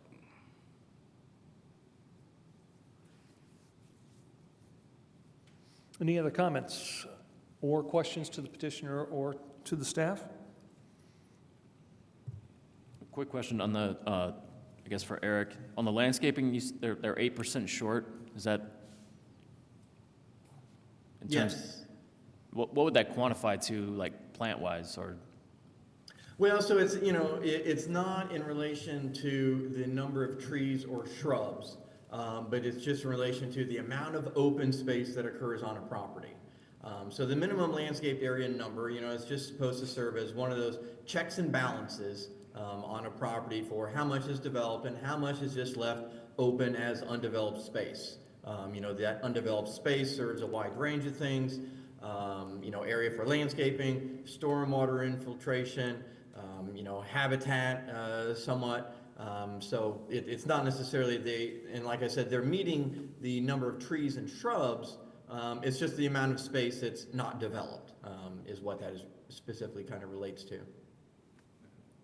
I think for me on that one, I mean, looking at the site right now, I think they're right. There's a tree, the rest of it's pavement. So yeah, I think even being 8% short, this is a vast improvement, landscaping for that corner especially. I had a question on impervious surface coverage, and this is for the petitioner. So the petitioner said that you would meet the maximum impervious surface coverage? That is correct. Our intention will be to add pavers for whatever amount of spaces is needed to meet the impervious surface coverage requirement. I believe Eric specified it was 4 spaces worth of pavers in the staff findings. Okay, so Eric, do we remove that from, I mean, they are not looking for a variance on that then? Yeah, so if they're willing to do that, then you would just have a condition of, and there is a condition of approval now, and that's why I put this condition of approval on there, and certainly if the board did not feel that they wanted them to do those permeable pavers, then they would approve the variance. If the petitioner is willing to do that, then the board would keep the condition on there that all parking spaces over the fixed 15 must be constructed of permeable pavers, and the variance then for maximum impervious surface coverage would go away. That would not be required if that condition is there and they're agreeable to that. If the condition is added to the recommendation? Well, it's on there now, it's condition 2. 2, yes, okay. Get it.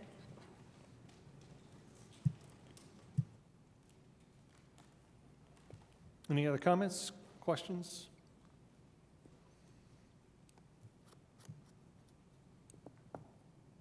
So I guess the only issue that we're having here is the front parking setback, because if they're gonna do the maximum impervious surface coverage, that is a moot point, and the minimum landscape, you were thinking 8% is minimum. The loading and service and refuse, they came up with a plausible location because of the residential area. So the only point I think we need to talk about is the front parking setback. Can you elaborate on that, Steph? Yeah, so those are obviously the 2 big ones. The front parking setback for the parking spaces and also the entrance and drive aisles. Those are 2 huge standards within the UDO, and it was a very cognitive shift several years ago when we introduced these standards to shift the paradigm of thinking in site design to emphasize buildings and de-emphasize parking.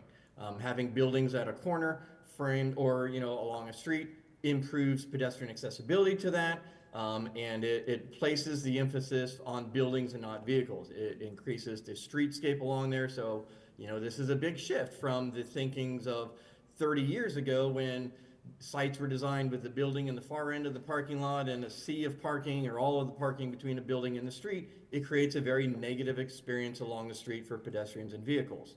And so that was a very cognitive shift in all of our documents. The comprehensive plan, which talks about improving walkability and walkable communities, our streets design that talk about a complete streets design where buildings are along the street, everything is pedestrian oriented. The placement of the building at the far southwest corner of the site puts the main visual element of this property as parking and drive-through lanes. And that is just extremely counter to all of our documents, laws, and comprehensive plan. And as I mentioned in my report, what you have to make findings for is that there is some practical difficulty that is peculiar to this property that does not allow them to meet code. What is unique about this property that does not allow it to be developed without the granting of the variance? And we deal with this a lot, of a situation where here is a site plan, that site plan just might not work on this property. That doesn't mean the property is undevelopable. It just means this one specific site plan doesn't work here. And that's a fine line, but that's what our criteria are, is that there is some practical difficulty that is peculiar to this property. And this property is over an acre. It's got businesses on it. You can certainly think of a wide range of properties that are this size that have been developed according to code. And so it is possible to develop property and meet all of our code. And, this particular site plan, with the arrangement of all of the parking and the drive-through lanes between the building and the street, really is counter to so many of our adopted documents and plans. And, you know, so that's the challenge, and why we were not able to make any findings here, is because there aren't any inherent practical difficulties about this property, that don't allow it to be developed without the granting of a variance. Yeah, I tend to argue that the practical difficulty here, I don't think it's the site per se, but it's the operational, the mode of operation of this business. Because this is not a typical restaurant that you go and you sit down and you go in and you sit with your family. Regardless of what it is, everybody gets in their car and they go through the drive-through and then they get out. And if you're traveling on I-69, that's what you're going to do. You don't want to even get out of the car. You just want to get it and go. So I understand why this is designed the way it's designed. So I think the practical difficulty that I can see is the mode of operation of this type of business. This is not a typical restaurant like a local restaurant that we would go to. It's a high-traffic designed for drive-through purchase. So I understand why it's designed in this way. Yeah, thank you. Would anyone care to put forward a motion?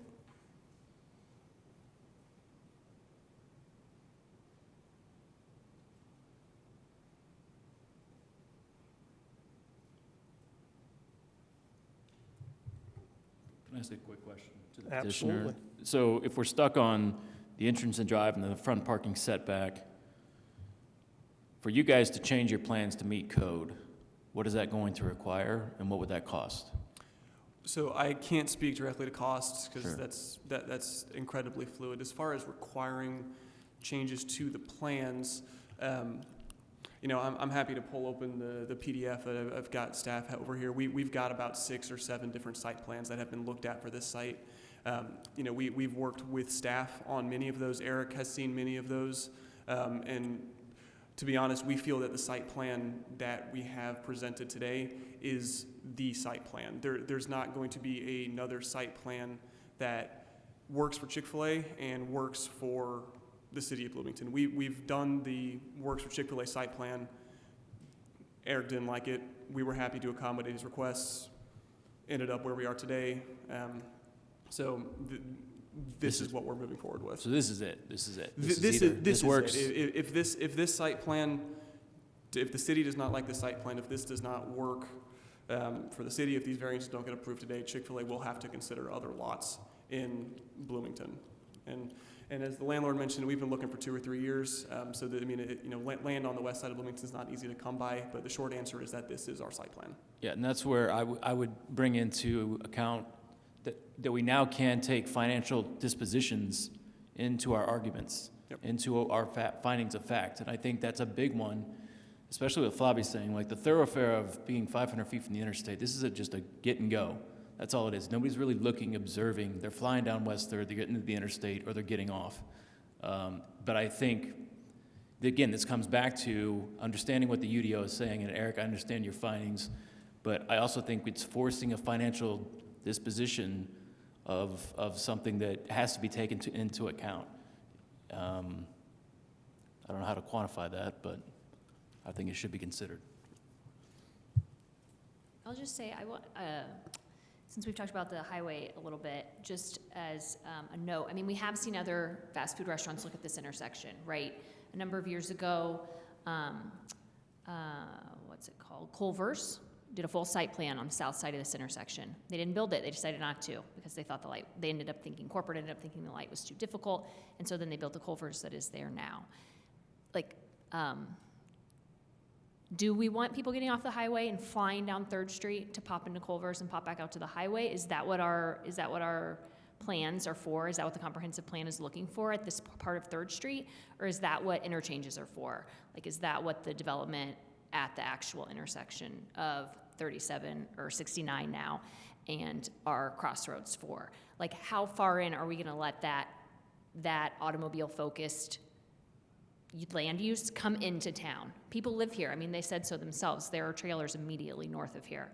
Is this, the UDO does not think that this type of development is appropriate here. You may change your minds you may have a different mind and write findings for that, but I just want to make sure we're not like losing the forest for the trees. We're like, sometimes we're just really thinking about this particular group and how do we help them figure this out. I mean, there may be a reason that it needed so many variances because the UDO does not anticipate this type of heavy vehicular use at this location in particular. Maybe it's not appropriate here. Like, I think that's what Mr. Grulich was saying.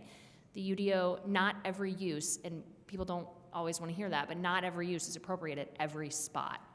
And that can be for their reasons or the UDO's reasons. And so I just want to make that point publicly I'm sure there's a bajillion people watching this on Cats, as there always are. You know, that is part of why we make the recommendations we make, because the UDO has been thought through based on the comprehensive plan. And maybe we don't want something this far in to be a drop-off for 69, and that's why it's not written that way. Just something to think about.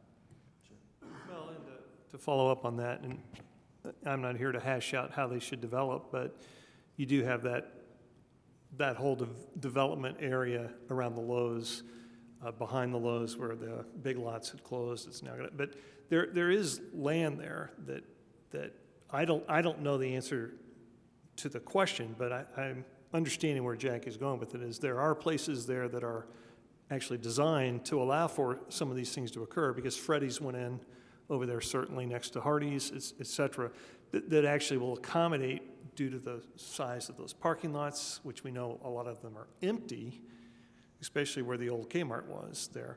So, you know, I mean, that is a compelling question that's brought up by the staff, because there is property there that would probably work. I'm concerned about this particular location because of what Culver's did. I was here when we did the Culver's approval, and it was not a unanimous decision because we knew that the traffic was going to be terrible, and it ended up being terrible. And it still is terrible, even though they tore down the tool place next door, the rental.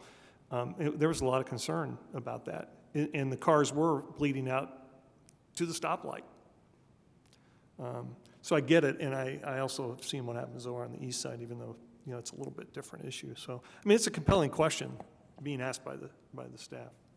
Not to say I don't want to see something there, because what's there now needs to be redeveloped, 100%.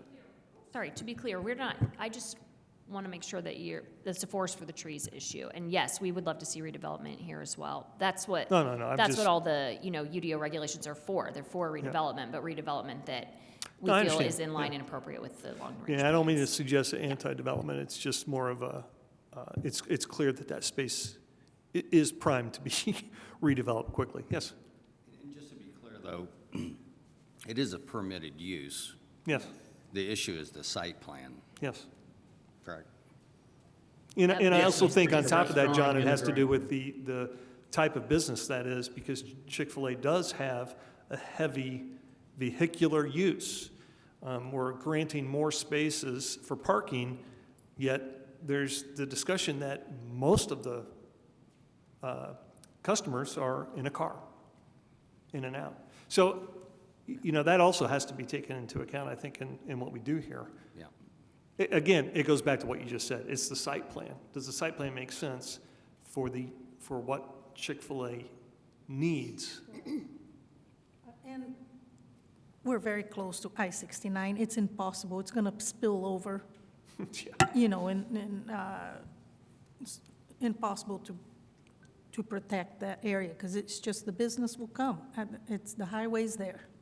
Yeah, because there's always the right to build, built to right. Correct. So, you know, they can come in, put in a plan there that completely meets code, and the bleeding can continue all the way down that corridor. Correct. Absolutely. I do think that they're a responsible corporate citizen, and what they're trying to say is, hey, we're just trying to be, you know, we're trying to use this, it's in the right spot, we think. So there's nothing to suggest otherwise.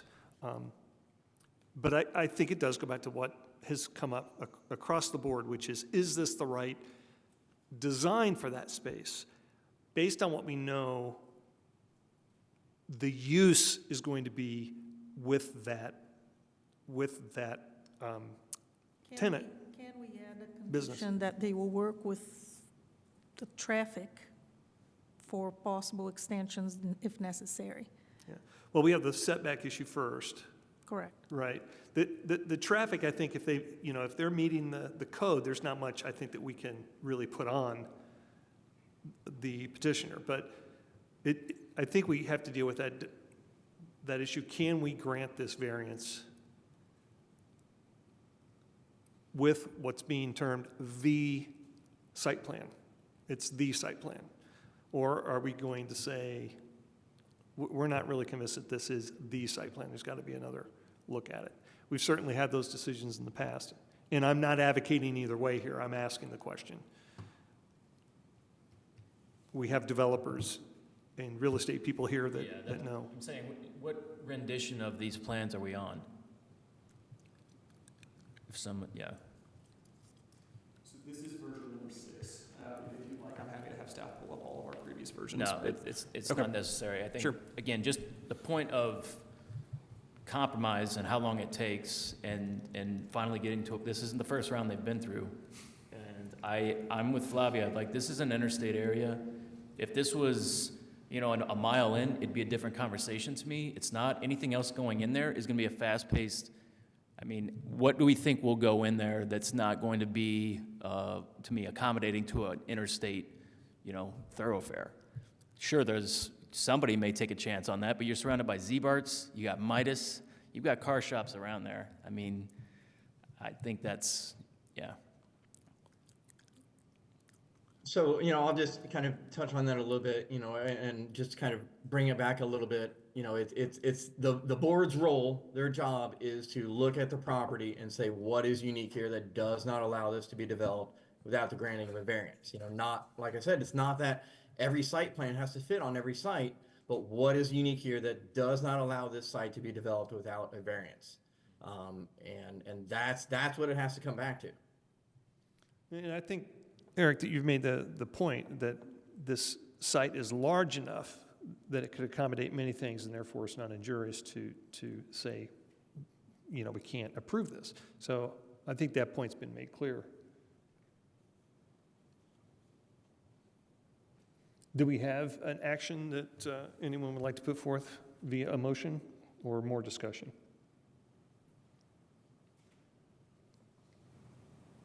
I'm getting to it. Sorry.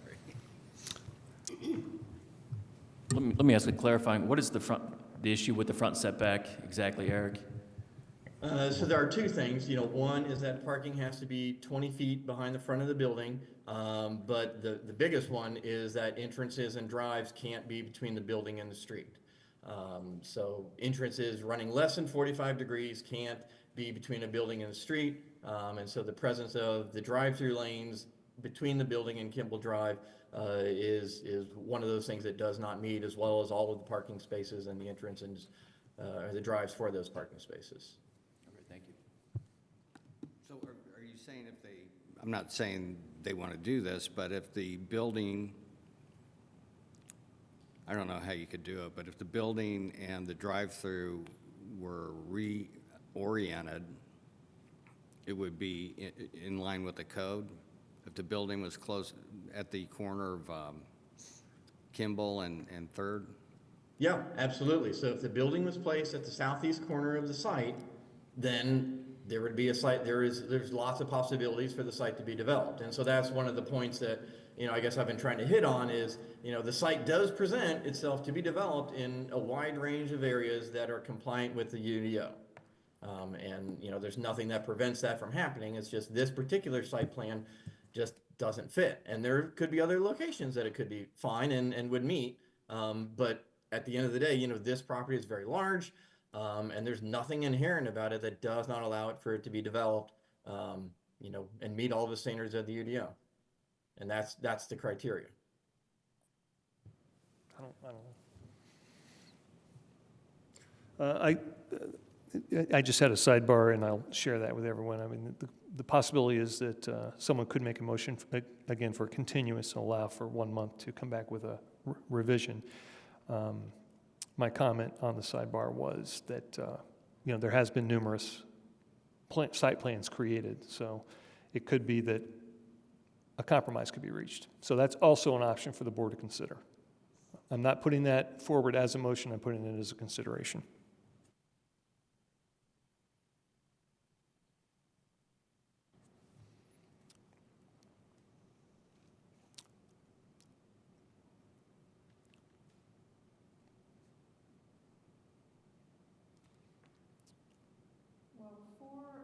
I think for the petitioner,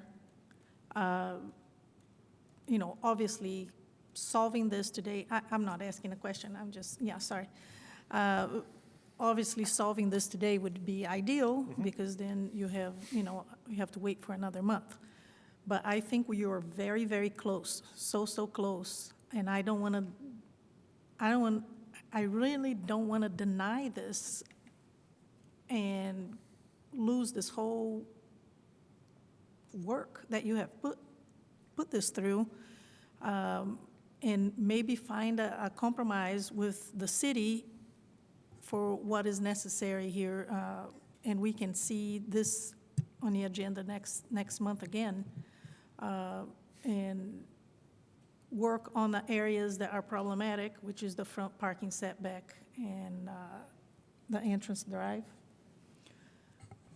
And so with that, I would like to propose a continuance.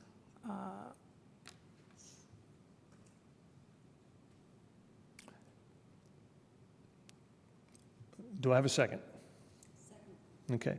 And as we move along here, you certainly don't have to come back in a month, but what we're trying to do here is, what we have is a petition in front of us that we can't act on to provide all of the variance that you're asking for. Therefore, we think in the interest of moving forward to allow you to get somewhere that you can develop this property, either with a variance from us or coming into compliance, we're offering that as a motion, and we will take a vote on that. But again, it's not going to compel you to come back. You can just simply walk away. So I have Just to make a comment, if I can. I mean, I'm not saying I don't support continuing, but isn't it true that,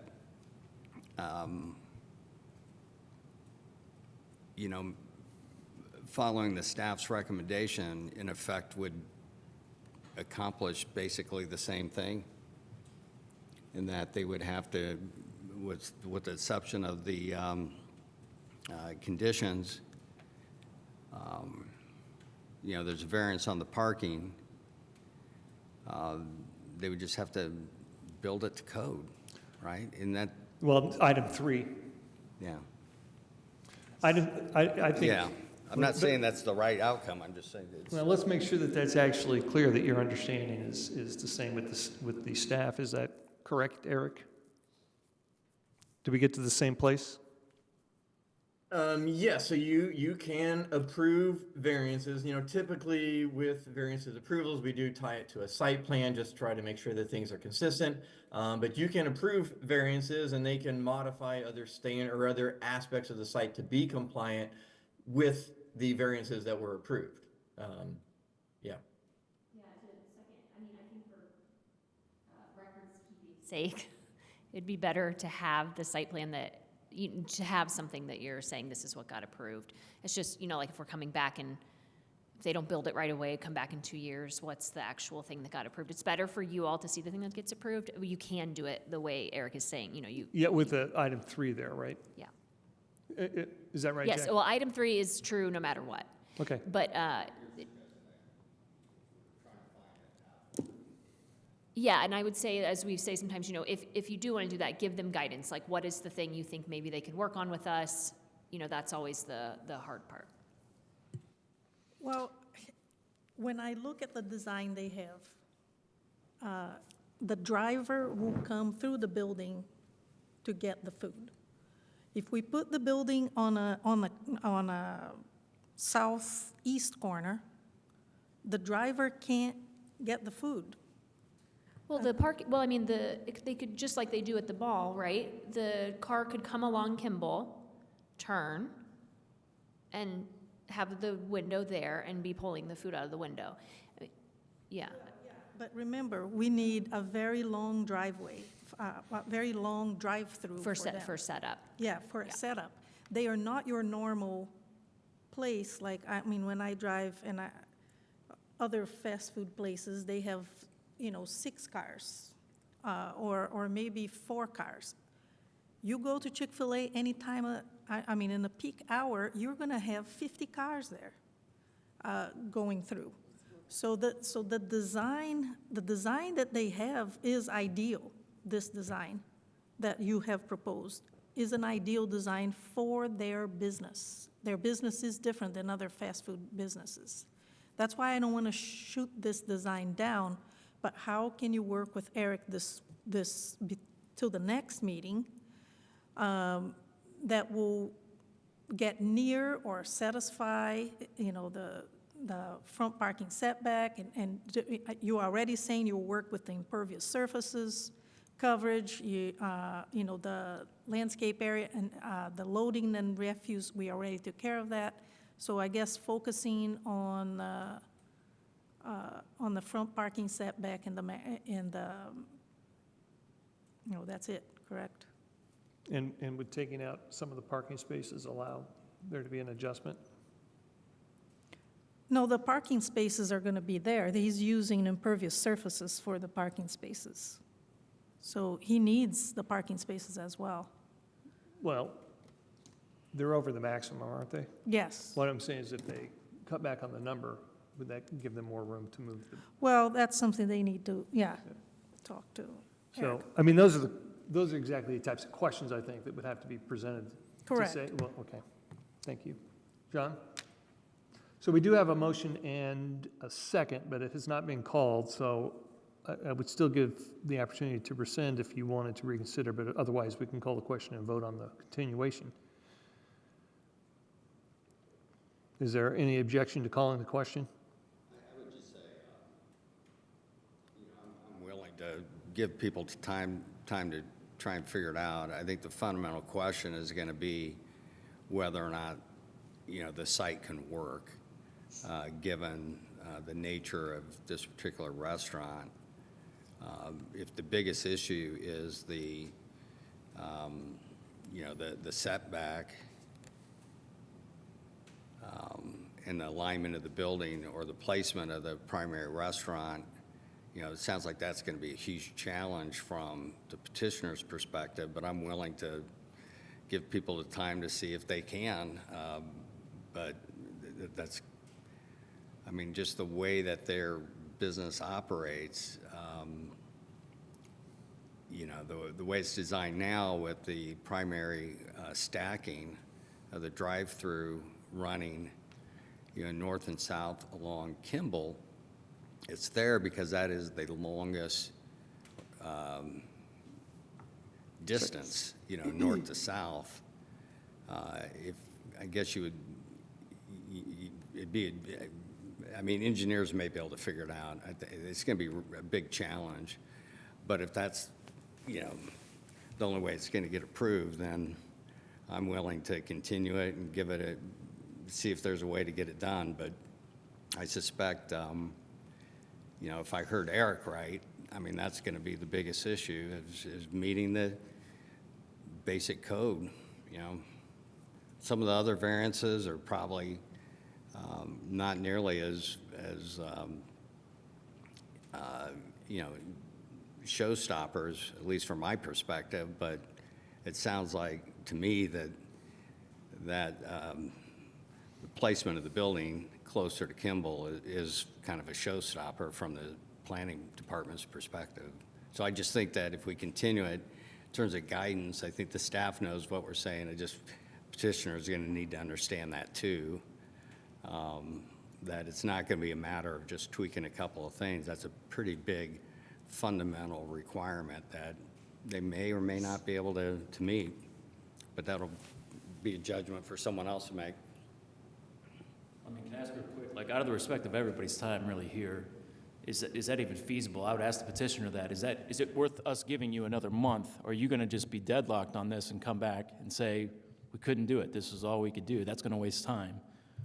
Or is it something you guys could take back, as we're saying, I'm with Flavia on this, I don't wanna turn this down. I think this is an opportunity, I think it's unique to what you guys do and how you do it.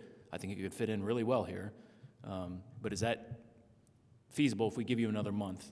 Will you guys be able to go back, give us an 8th rendition of this to try to make it work? Well, so to be clear, we've been working on this site plan since last March. I mean, this has been under development in Chick-fil-A's court for a year now. And throughout the course of this year, we've created 6 site plans, and most of those have gone before Eric.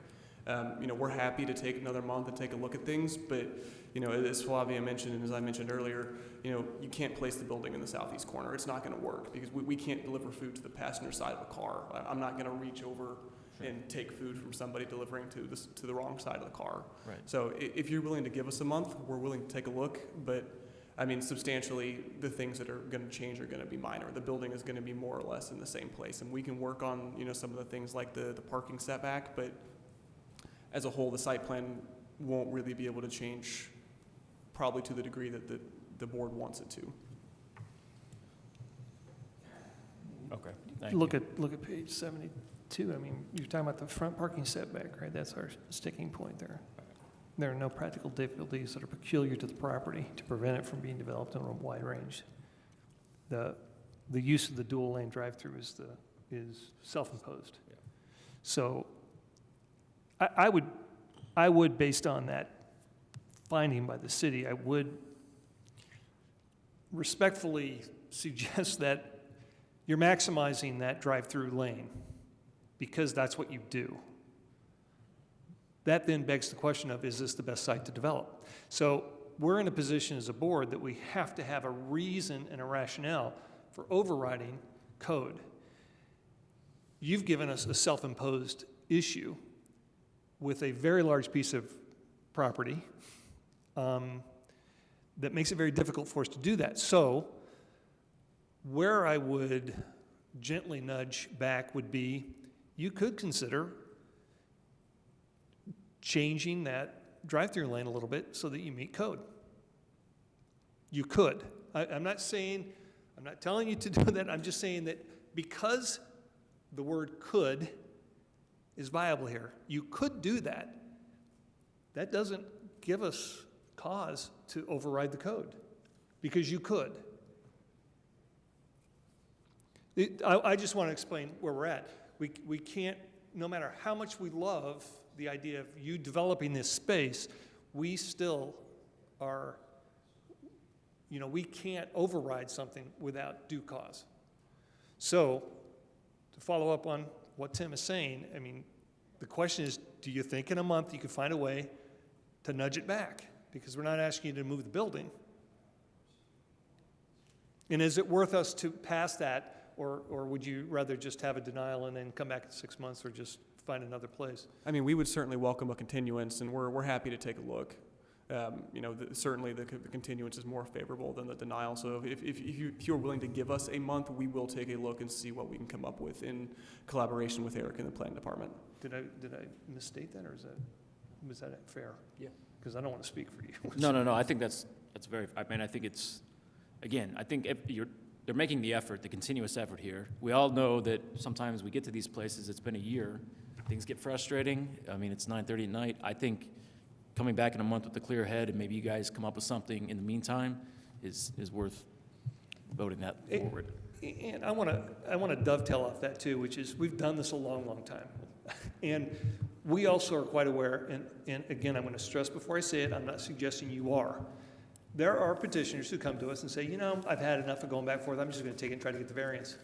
And then I'm going to make a statement in the chambers that say, this is it, or else I'm walking. And then a month later, if we give them a continuance, they come back with a changed plan that works, or they come back a year later. So we also balance that too. And again, I will restate it again. We're not saying that's your technique and that's what you're doing. We're not suggesting that. But we have found that pushing sometimes gets us to where we need to go, and we are the last stop. I'll suggest or ask also something that the petitioner mentioned, which was interesting, was improvements to 3rd Street. So that may be something that you may ask us to work on with them that were this to be something that you were interested in, what kind of improvements on Third Street would we think would be necessary based on the volumes they've Yeah, because, put I out mean, a there. pullout lane or whatever, I think that you're gonna have a lot of traffic there.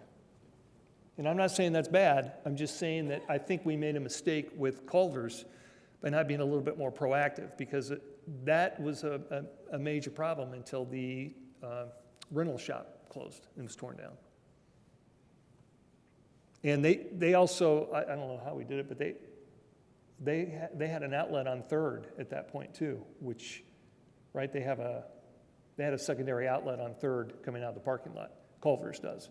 So this is not an option that we have for Culver's right now, especially with the drive-through.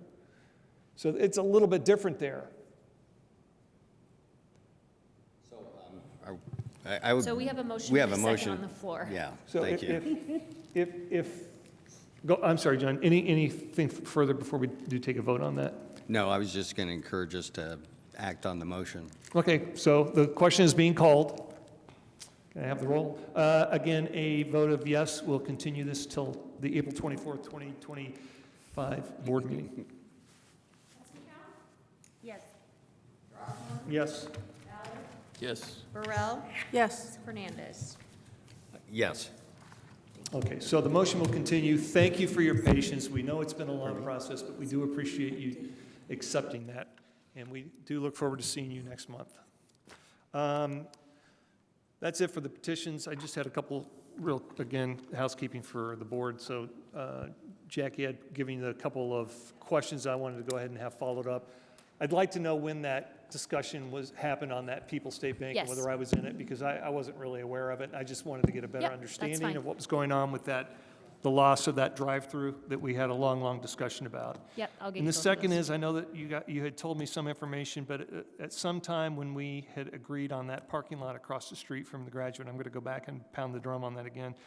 I could have sworn that there was contingency there that during construction and soon after, that parking lot would then be turned over for development and not turned into a permanent parking lot. And I remember specifically in that meeting saying, I do not want to look down 4th Street from that corner towards the university and see 2 continuous blocks of parking lots. And so I know that was brought up, so I'm a little confused as to why it's still a parking lot that's being used every day. We will pull them, I'll I pull the want minutes. some and- answers, I know, Jackie. I know. I will pull the minutes and get those for you. So I had that. So with that, meeting is adjourned. Thank you. Thank you.